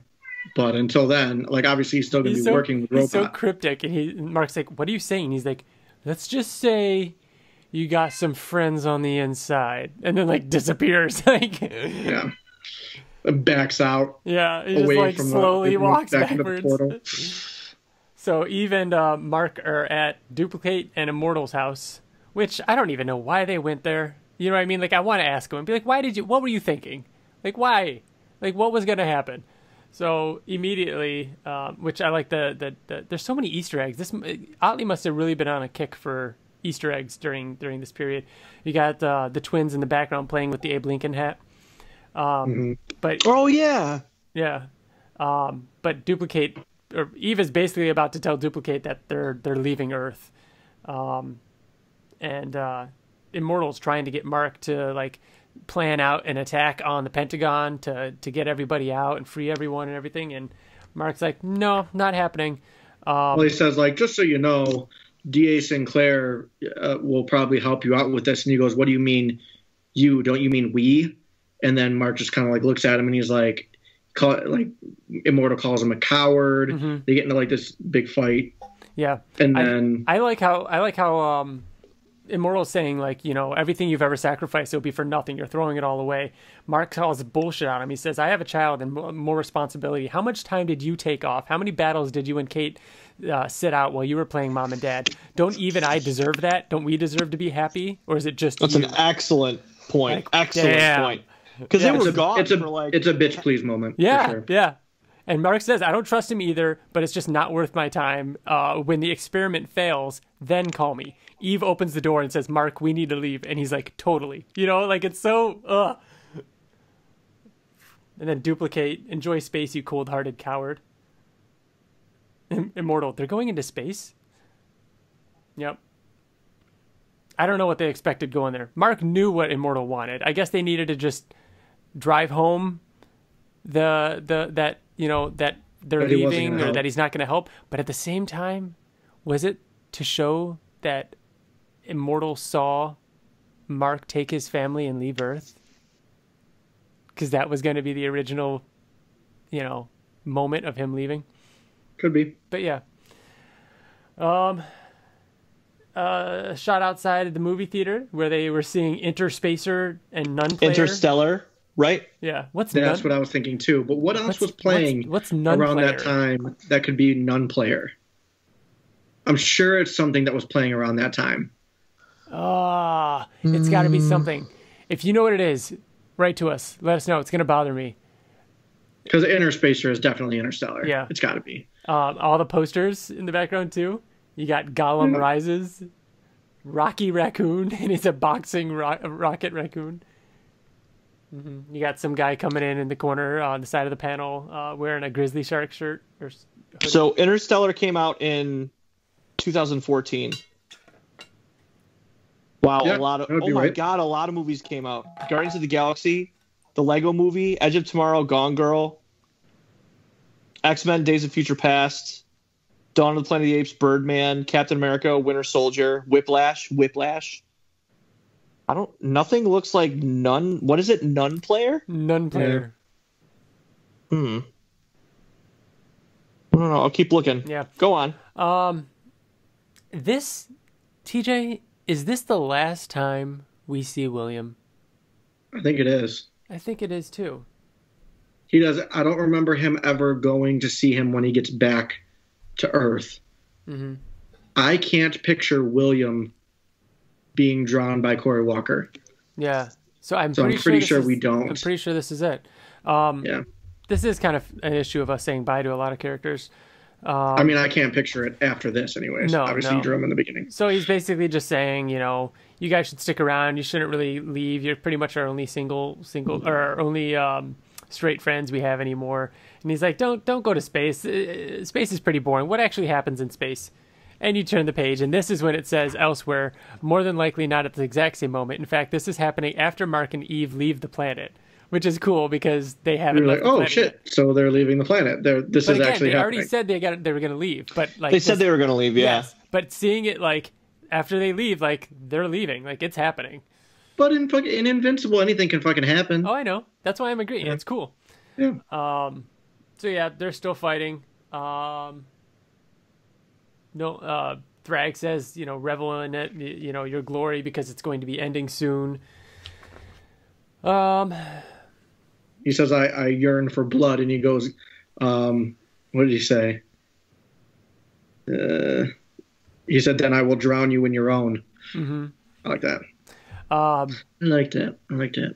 Eve makes a move on Mark while they're in bed, and Mark refuses, and it's the first signs that, he's really still traumatized from what happened with Anissa. He throws her off of him to the point where it wakes up the baby. Yeah. Yeah. And she gets pissed. She's like, what is going on? I don't remember this next page. I thought the last time we saw Art was him walking away, all distraught that Nolan left Earth again without telling him. Remember him walking away from the house, like, oh no, him and Debbie left. Sorry. And it showed like the sun setting behind him and him walking away all sad. I forgot that he like totally made up with Nolan. Yeah. Which makes me really happy to know that. Well, they're working on it anyways. Yeah. But they're out to lunch, Art, Nolan, and Mark, and they're at at some kind of diner or cafe. Yeah. And they're just talking about how they're leaving, and they were reminiscing about old times between Art and Nolan. Yeah. And he was like, yeah, it was good times before. And then Nolan was like, yeah, I know what I did, and I can't apologize enough. And he goes, well, one thing that will make it up to me is, what do you say, a contract for designing all of the uniforms for your space empire. He said that would go a long way. So. Headcanon, he did. I'm going to headcanon that. All the new costumes were designed by Art. Because why not? We know that he's alive long after, It looks like it would. It looks like it would be. Yeah, like Mark's blue and yellow Viltrum suit in 144 and stuff like that. Yeah, Art did it. Why not? Mark and Nolan have a moment where Mark basically tells him, oh geez. Nolan says, it's kind of fucked up. Yeah, Nolan says, I know you feel like I betrayed you. And Mark says, I guess I should be used to that by now. Burn. Even Nolan says, okay. He's like, yeah, that hurt a little bit. And then Mark doesn't really let up. He goes, no. That's progress. He's like, that's progress. Maybe eventually you'll get to the point where you don't know, or you don't do the things you'll regret later. Jeez. Mark says that, I don't like I don't like it, but I understand it as far as what he's doing with Robot and everything. And he says that'll just have to be good enough. Nolan says he'll take it. And they hug. And this looks like the mountaintop that Nolan was sitting on in issue 3 or 4 or whatever it was. So this panel, oh man, again, there's a lot of funny stuff. Eve's parents just going through their range of emotions about Eve breaking the news to them about them leaving Earth. Eve's mom just falling apart at the fact that she's not going to have her granddaughter or her daughter around. And then Eve's dad just going on this tirade. Tangent. But then ending it the way he ends it. And then Eve being like, okay, wow, Dad, you really turned that around at the end. That's great. Love it. Because he gets sentimental with her he gets for the first time. Yeah. Let's see. Mark and Debbie having their moment. Yeah, this whole thing has been a series of goodbyes. And again, another funny moment here. Debbie saying, I don't want this to get awkward, but I always had a wild side. What I'm saying is, I knew I could never fall in love with someone normal. And then Mark's like, oh, the ship's here. She's like, don't try to change the subject. So... yeah. But she said she's talking about Nolan, about the things that she hates about him, and then Mark says, "There's nothing I hate about Eve," and she says, "Give it time." Yeah.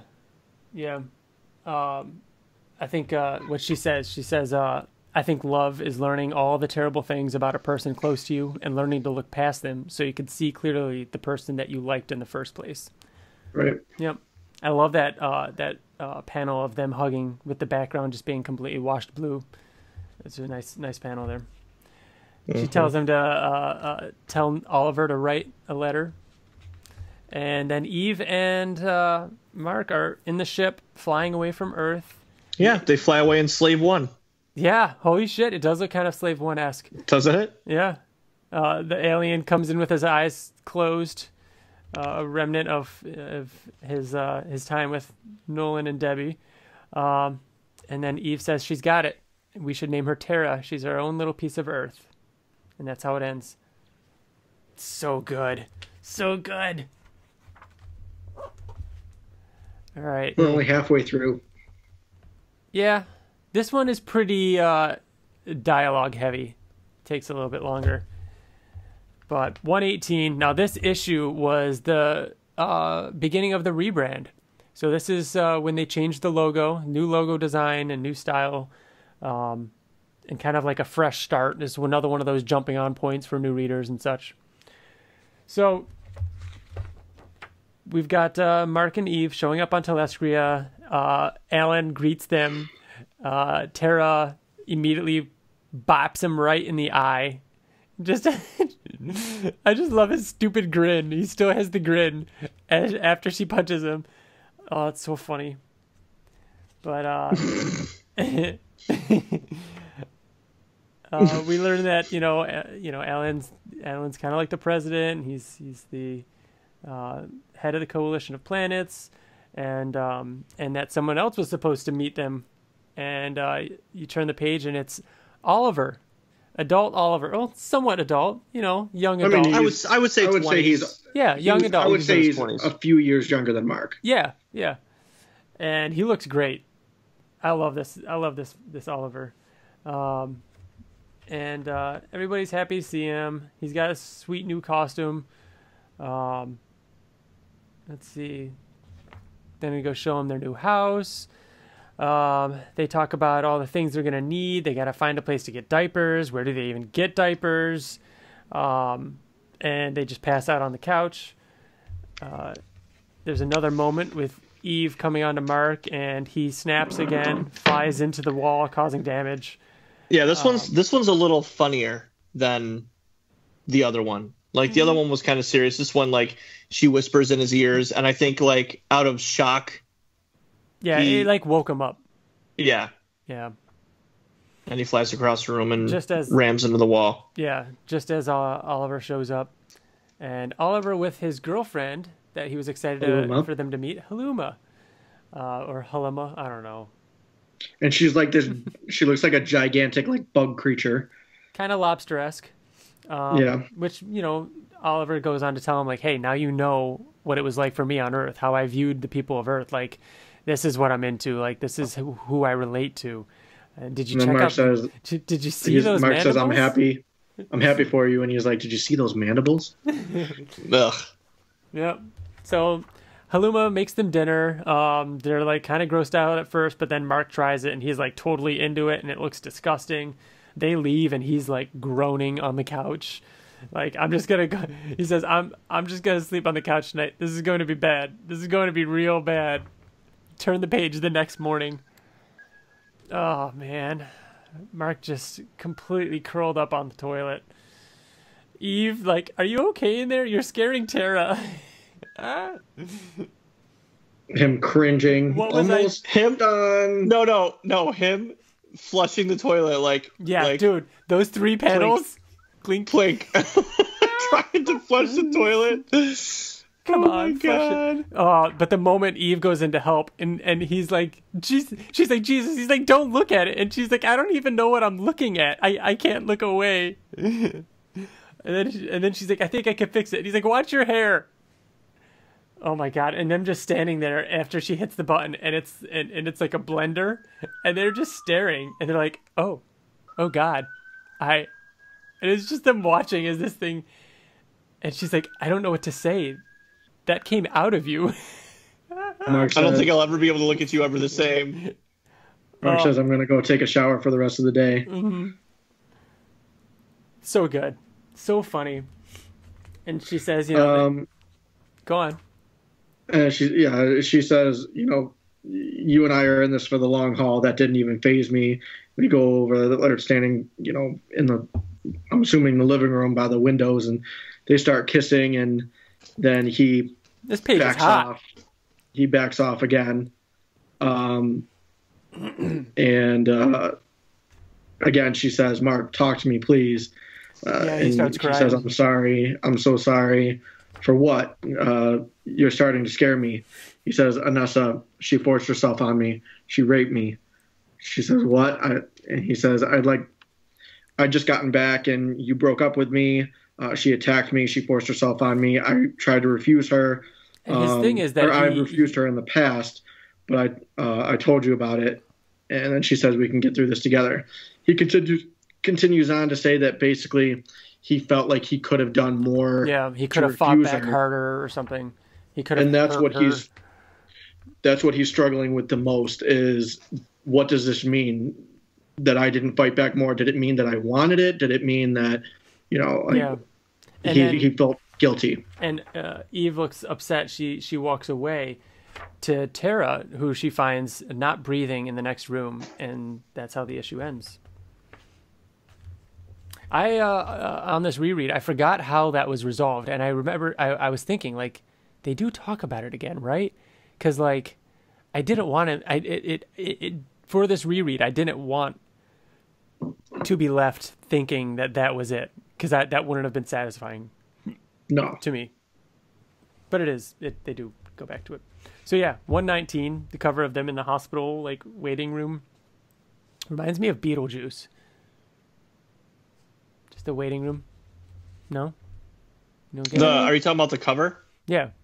Yeah. Should I say it, guys? Probably my favorite cover. Probably? Like, of all time. Like it's Oblivion song? Yeah.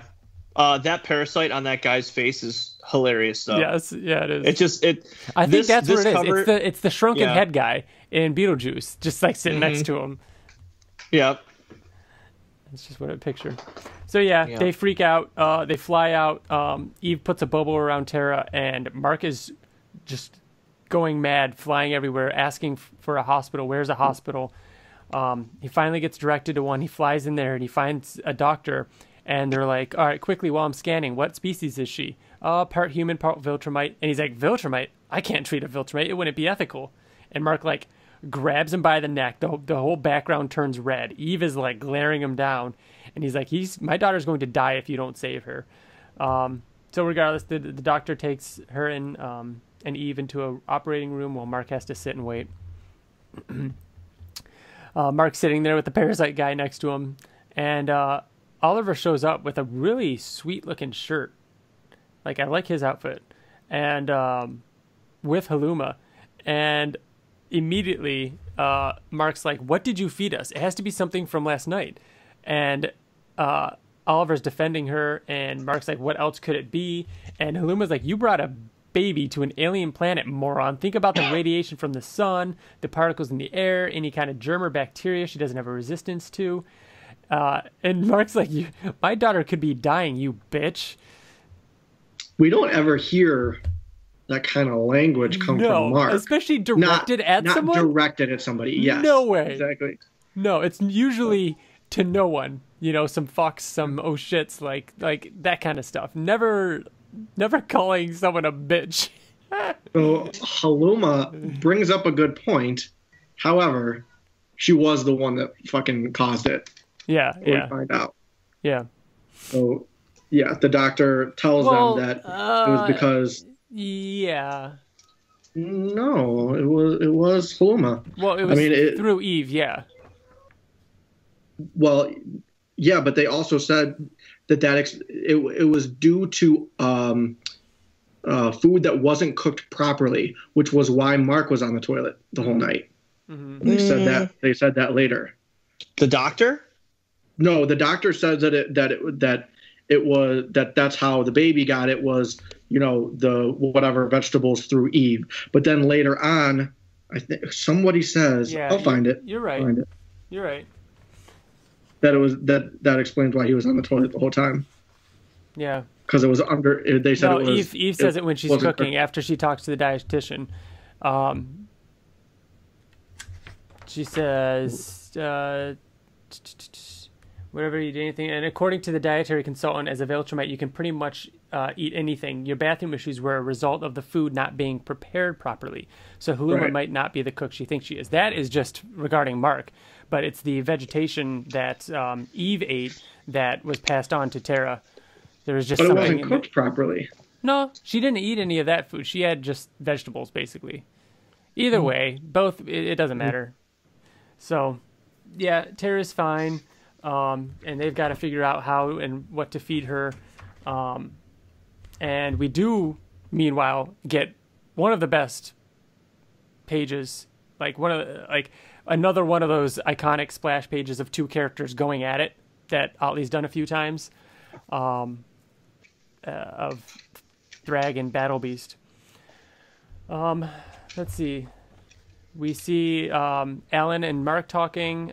There's a moment where Space Racer updates Alan on the fight between them. They say that they've been going at it for days. You can't get close to them. They're moving at a rapid rate, and Thrag could be seconds away from killing Battle Beast, and so he's worried that he could interfere. But Alan basically offers Mark a job as, and this is a great moment. I love it because he says he needs someone like an investigator, someone who's fast and smart who can get in, get out. And Mark's like, "You mean a spy, Alan? Do you want me to be your space spy?" I love that. Alan's like, "Not exactly, but sometimes." So he takes on that, and then he offers him some Canslock, which he actually eats. And there's this moment of him like, Jesus, that's good. Just the way it's drawn, and it's just like, oh. It actually, I think that's our first appearance of Canslock. What's that? I think that's our first appearance of Canslock. No, Alan's always eating it. Is he? First appearance of Yeah, Canslock is like issue 13. Yeah, dude, and Oh, he is it? offered it. He's offered it to Mark before, and and Mark was like, gross, no, dude." And I remember Nolan. that. Yeah, no, Canslock's been in this a lot. So Mark is flying around, and he's realizing like this is going to be more difficult than he originally thought. We have that scene of Eve cooking the food, and how that there's certain things that they can cook that would work. They go throughout the rest of the day, and Eve says to Mark, "Why do you blame yourself for what Anissa did?" And he says, "I didn't fight back hard enough." And she says, "Bullshit." And she says, "You think some part of you wanted that? You think it was partly your fault?" I'm saying that's bullshit. She said that she was still processing when Mark first told her, "I've had some time to think about it, and not one single thing was your fault. You can't blame yourself. We'll work through this. I love you. I love you." Yeah.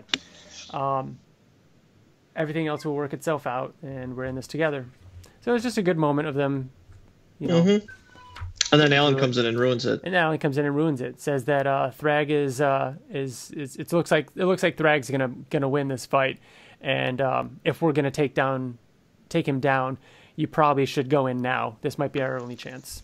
So in the same issue that he said he understands that he didn't want to do anything, dangerous. Mm-hmm. He's sending him after fucking Thrag and Battle Beast, yes, which are like the two most powerful people this is probably in this series. The most dangerous position in the universe for Mark to be in. Yeah, but he has a point. Issue 120, the final issue of this reread. The most disgusting cover. This is the most disgusting thing in this entire comic series. I've said it before. I'll say it again. Because of the eye. I can barely look at it. But it's also this. Like, it's also like his gums and his cheek ripped off. His cheekbone it's his skull his being skull. shown. It's the chunk missing out of his ear. It's so many things. Even the slash out of his shoulder, the amount of blood dripping from his face. All of it. Disgusting. And then you turn the page, and there is a very, very bloody Battle Beast saying thank you. And I couldn't believe what I was reading when I read this issue. I couldn't believe it. Oh God, I was so pissed off. I was so pissed. Yeah. I was so pissed. Yep. Man. But there's no way that he could have won. He couldn't have won. Thrag had to have won because he's the big bad. There's no way that Battle Beast could have ever come out of this. What would we have had? What would we have had? Right. What would have happened? Well, I remember during this time, I kept thinking about what was going to be next. We didn't know that Thrag was that the series was ending. We didn't know that Thrag was, going to continue on. I mean, I don't know. At this point in the series, I didn't think of Thrag as the big bad of the entire series. I probably thought more Conquest or Angstrom Levy, even though Conquest was barely in the series. You know what I mean? Thrag was in it way more than him. Yeah. I just thought that eventually Thrag would kind of be played down, and then there would be like a new big bad, like obviously taking off from Robot and things. So I was also surprised. I wasn't really expecting Thrag to win. Yeah. So Thrag passes out. They take him away. Thresha is freaking out. Space Racer has to knock her out. Are they a thing? Aren't they a thing later? Yeah, they are. She's like riding on his motorcycle thing, and yeah, they're okay. Absolutely like together. Yeah. At the end.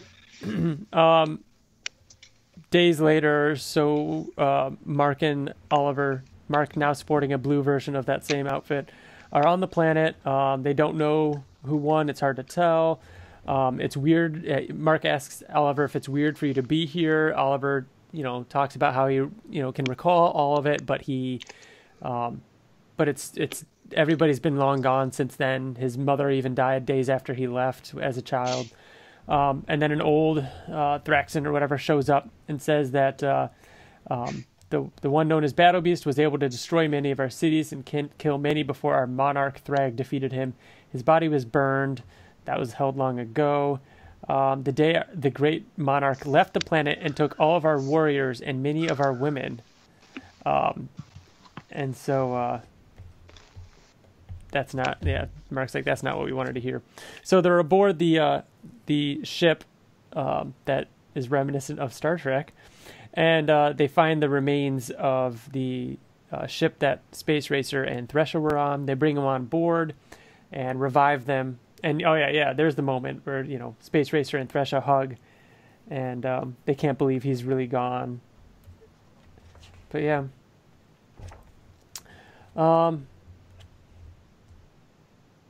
Mark and Eve.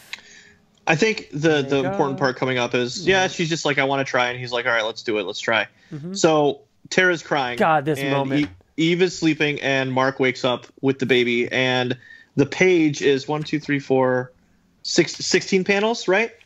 Which one? Mm-hmm. Oh, that one. After the splash page, after the 2-page 16. Splash of a baby. Yes. You're referring to that? Yeah, I love that. But yes. So it's 2 pages of 16 panels each of just oh my God. Him and his mourning with Tara, and it's so amazing. It's so amazing. Yeah. What I like about this too is that we get a call back to this moment in, I believe, 22. It's similar right before they leave, with the one with Eve doing it too. Like Eve has a day doing her thing, while Mark has a day her own day, and yeah. God, anytime they do the 16 panel pages, I love it. But the moment where he's talking to her and telling her about how she's the best thing that's ever happened to me. I mean, look at you, everything's so different now. And then the panel of her just being falling over. I love it. And then, of course, he has to go and make a promise to her that he'll always be there. He's not going to get stuck in another dimension. He's not going to go missing. No matter what will happen, he'll always be there for her. And that's exactly what happens. So, yeah, Eve wakes up. They're going to go out for lunch. They go out on the town. They go get some food. They help a child get a kitten out of a tree, but it's an alien thing that she devours in a bloody fashion. And Mark walks away. It's an alien planet. It's an alien planet. Love it.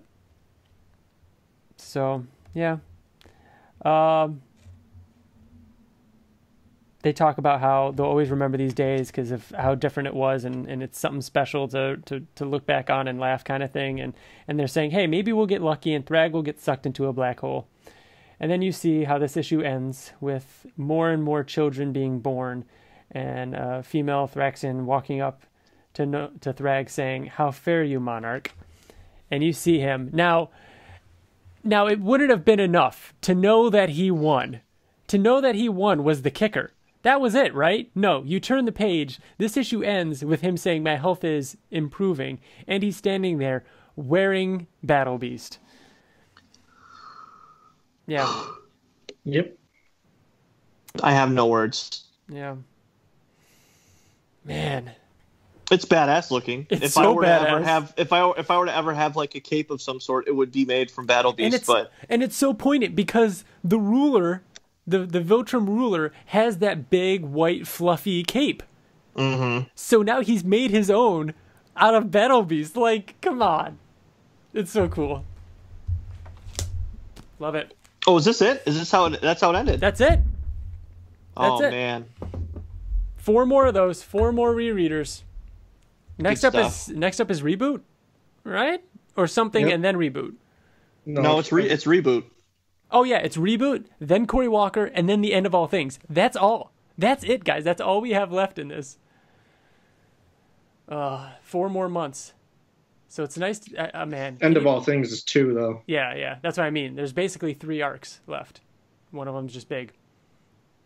Hopefully by the end of this rereader, 4 months from now, we'll know something about the animated series. We'll have something else to theorize on. So before we wrap up, I actually got a few more replies for our feedback. So we're going to put a couple of them in here, and then we want to talk to you guys about some of the comics, video games, movies, TV shows that you've been watching before we end the episode. But real quick, we got Dallas Johnson asked, if you could have any video game developer make an Invincible game, what developer and what type of game would it be? I'd like to see a game similar to PS4 Spider-Man. The developer, I think, would have to be Insomniac, Sucker Punch, or even Rocksteady. Now, we've touched on this a few times here and there. I think go ahead. No, go ahead. I was going to say, I think the quick answer, the easiest and most likely answer would be a fighting game. Because there's so much in regards to the fighting, and I think the animation would go pretty well with that. Are you saying like a Marvel versus Capcom type of thing? Or like the Blaze Mortal Blue or Kombat? something like that. Yeah, I think that would be amazing. We've talked about that a lot. Yeah. Definitely. People have talked about that. We've also talked about like a Telltale game. Yeah. Oh, yeah. We've talked about Telltale, that. I think, would be the most Yeah. likely type of thing. Yeah. I think that if it were to get turned into, like, let's say that its popularity blew up, you know what I mean, and it was insane. That you guys have played the Superman game. Remember that for the Xbox 360 where you could fly around the city and you didn't really have health. The city had health. Ryan, you had that game. No. It was Superman Returns, I think. Really? It was Superman. It was a Superman Returns was that the one where you can fly up into space down. and then you can fly up and hover and the hover, music changes and stuff, and then you go down. That wasn't fun. Like, no, wasn't it a remember very bad game? Yeah, it was very bad. I don't think it could be an open world game. Yeah, like it couldn't. The thing that makes Spider-Man so world, much fun is the locomotion and like how the web slinging is still limited. You know what I mean? You can't just like fly where you want to go. Same thing with Batman. Yeah. With Invincible, it would be like a Superman game, and that's not fun. And that's just it hasn't been done yet. At least I know there's all these rumors and it's been in development forever. I'm sure. I think if anything, it would be more fun for like a strategy board game. Like not to have it be a video game, even if it is like a HeroClix type of thing, or that. Man, I would love a board game or a strategy game or something like that, Invincible related, or the Telltale thing, or even the fighting game. Like make it the different worlds you could be in, the different matchups you can do. You know, like there's so many all the costume changes you can do. Like that'd be I don't think we're cool. saying. I'm not saying that we think that it would be bad, but I feel like that would have to come after years and years of like Invincible popularity and other games coming before it. I disagree. I think a fighting game is more likely. I don't think they should start with that. I think a fighting game. People don't know the characters. I almost feel like that's more likely than a Telltale game or something like that. Fighting games come out all the time with brand new casts of characters that you don't know except for that fighting game. You don't. I disagree though, but Invincible is about the story. You're just going to start with like Battle Beast versus Rexplode. Like, who are these people and why do they matter to me? True. You got to start out by saying what the story is. But then again, you could just do the story like Injustice does and just make cutscenes and then you go into a fight. For the record, Rexplode would beat Battle Beast. For the record, if we did get a fighting game, an Invincible fighting game, I would make sure that I played as every character and I'd kill Rexplode using every character. You wouldn't be able to. Yep. It's just impossible. You get him down to like a little bit and he just can't die. It's just this and then glitch. What happens is if you get him close, then you just both die. He just blows up. So it's a lose-lose situation, pretty much. You have to lose by him fighting you, or it's a kamikaze situation. It's canon. It's that's how he went out. Took him out with him. Yep. But yeah, I mean, obviously, in a perfect world, a game where the locomotion actually worked for a Superman-style game, somebody like Rocksteady or I was just about like to say that, Rocksteady. I feel like Rocksteady could do it. It'd be insane. It would. You know, I was thinking about this when we talked about that question before. Like, we just kind of listed the questions, and I've been thinking about it. And I think that it could be done if flying took stamina. Like, you weren't able to fly at a high speed for a long time because it took too much effort. Because, I mean, it is a muscle or a reflex that Mark works out. So theoretically, it's not something that he can just do forever. So could you imagine, like, being able to fly, but then having to, like, slow down and hover and kind of, like, you know, I don't know. I feel like it has to be limited. He flies planet to planet. Like, you wouldn't... Yeah, there was something that I had seen recently, a video of a game development or leaked footage of a game or something like that showed how a Superman game could and would work, and it was awesome. It's exactly what you want.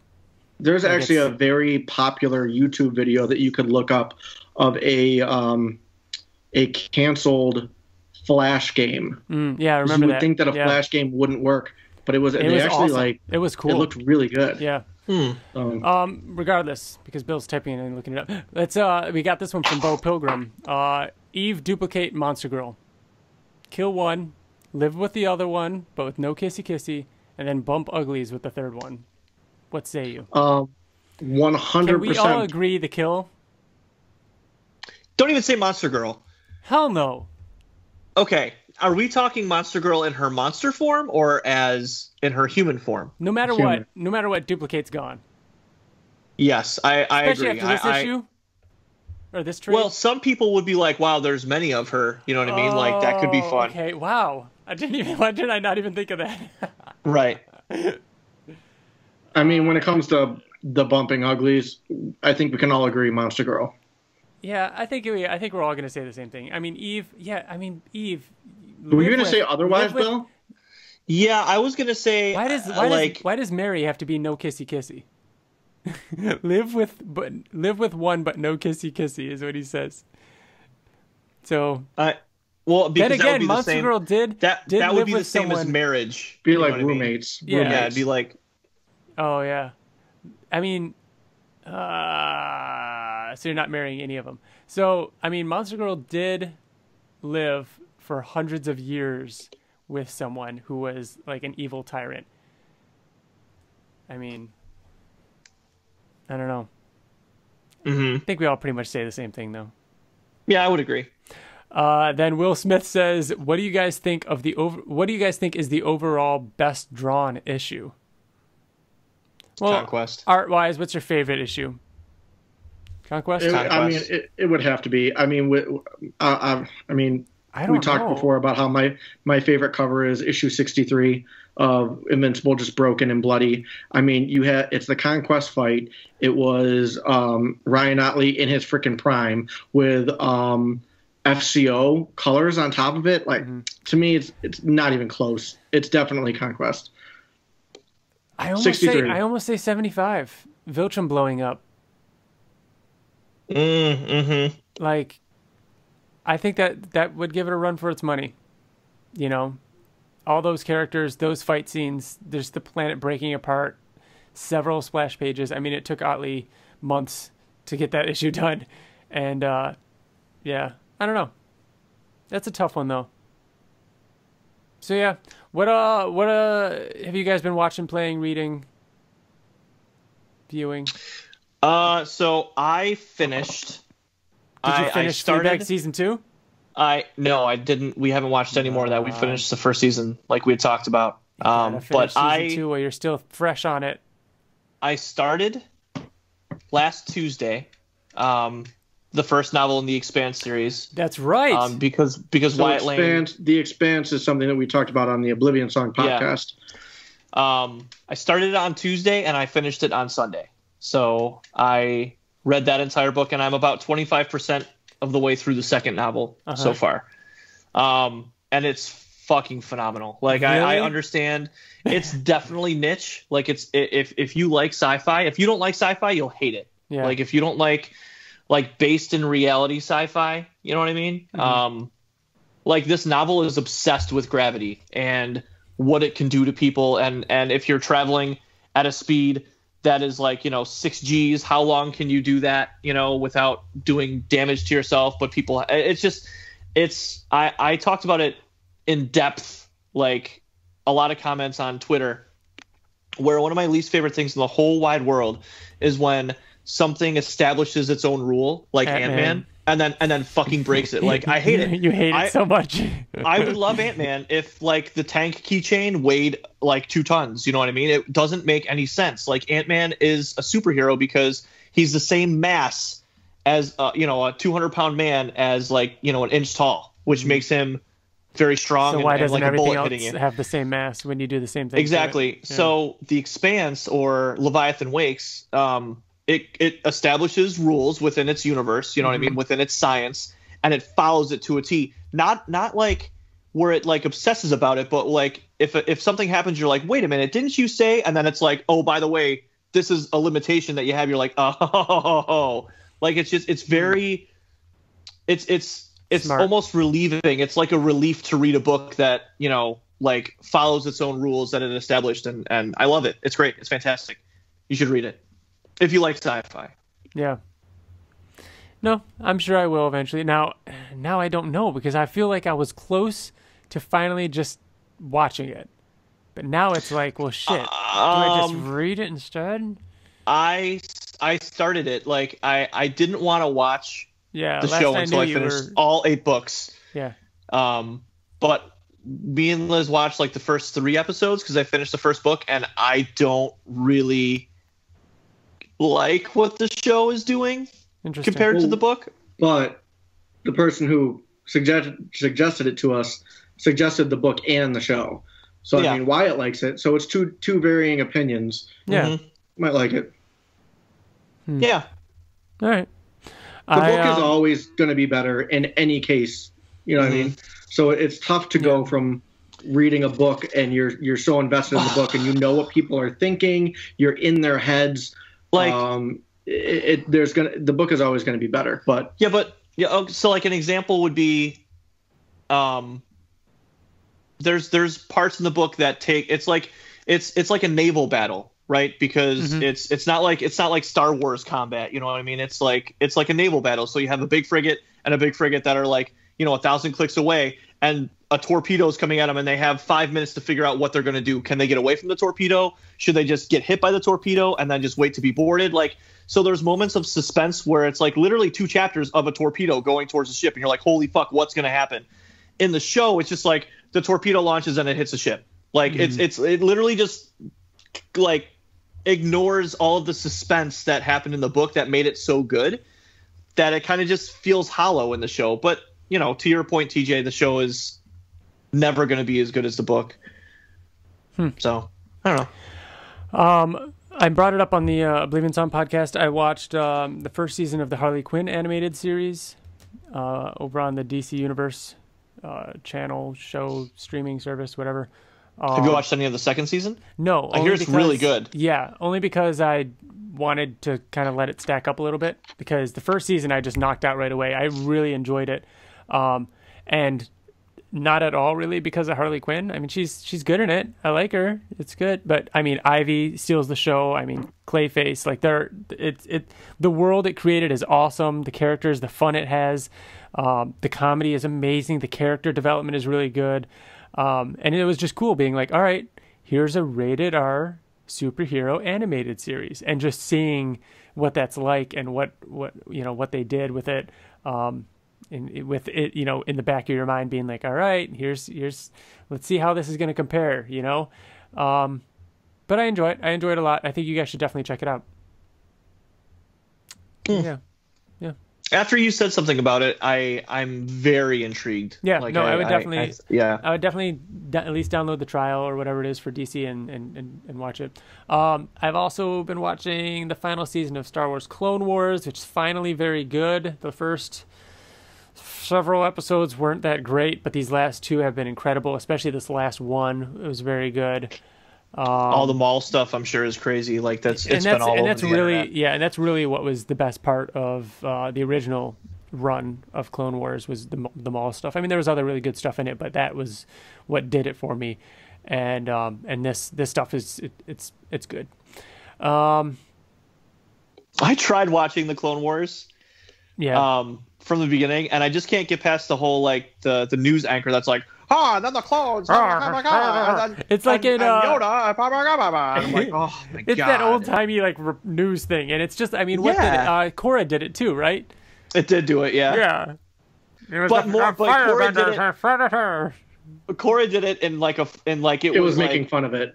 It was making and it was relevant because like it was like the Industrial Revolution you're and everything right, was new, and and radio was a new technology. So I was like, the Fire Nation, oh my god! But this is like fucking Star Wars, and it's like some like 1920s news reporters. I don't know. Yeah, no, I get it. It doesn't still do that, does it? Yes. For some of them, actually, yes. It's just what they do. It's just what it does. Stupid. I know. TJ, you been watching anything? I mean, we talked about most of it on Oblivion song, but I mean, one thing that we've talked about on Invincible, so I'll bring it here too, is that I did play God of War, and I enjoyed that. Yes. I played. You need to watch the Legacy. documentary. Watch the documentary. Trust me, watch it. It's worth it. You'll get like halfway through and you'll be like, "I'm glad I'm watching this." It sounds like it's not going to be. I'll fun. watch it for sure. Yeah. You'll get teary-eyed and you'll get like choked up at certain parts too. Like it's like a movie. It's a good movie. Like it's an hour and a half long, I think, Ryan, isn't it? Yeah. It's pretty long. Yep. I read. Did I bring up that I read God Country? Finally got around. Last podcast. I think you talked about it on Oblivion. Finally got around to reading that, and I also read Stealth, which. Did you? Yeah. Do you guys remember the Jessica Biel and Jamie Foxx movie about a stealth airplane? I read. They made a comic book about it. No, I read the novel.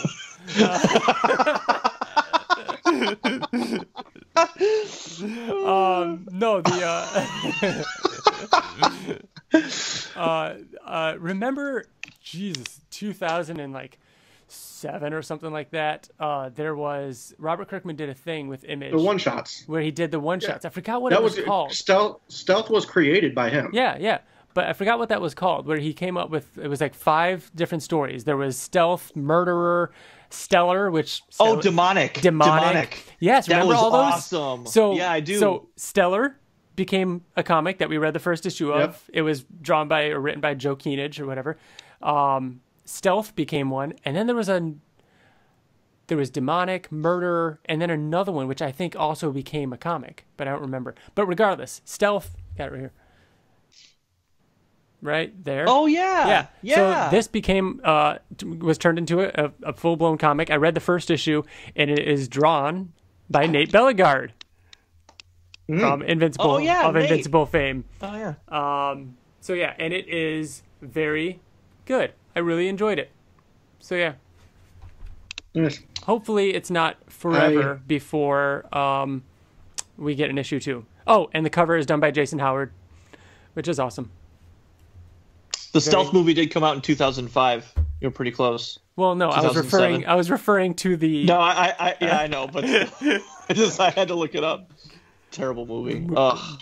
I started rereading Day by Day Armageddon. Oh shit, it's a very appropriate book for right now. I was like, Wyatt, if I read The Expanse, you have to do yourself a favor and read Day by Day Armageddon. Like it's unilaterally our favorite book, one of our favorite books of all time.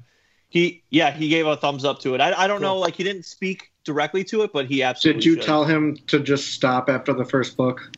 The second book is still okay. good. The second one's okay. Shut up, TJ. The second book I didn't think was very good at all, and the third book was horrid. I didn't even finish the third book, dude. But the first book is... Then maybe he should just read the first one. The first book is, I'm looking at the first obviously 2. ridiculously good, and it's also a book that you can read like in a weekend.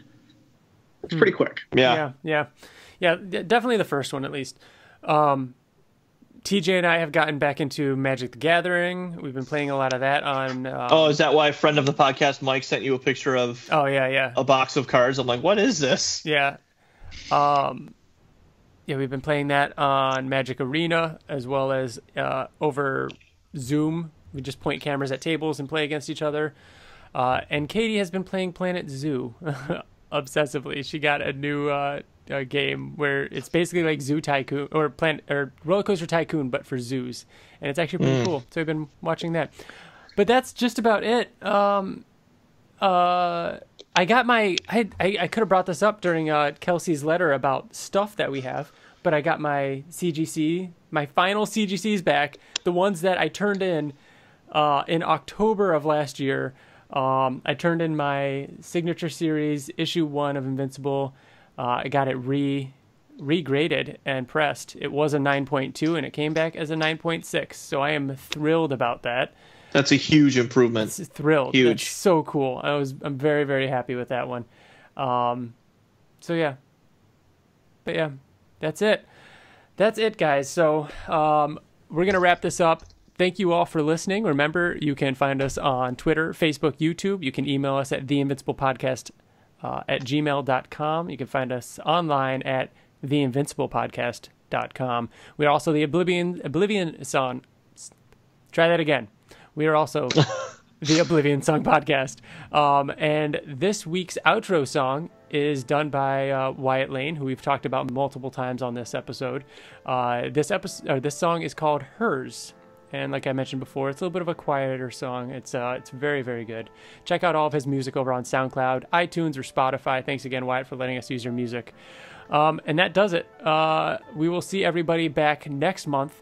And keep an eye out on Twitter for what the next episode is going to be. We have a couple ideas, and I got to talk to you guys about it. But that does it. Have a good night. Bye. Good night. Bye.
do do do do do do do do do do do do do do do do do.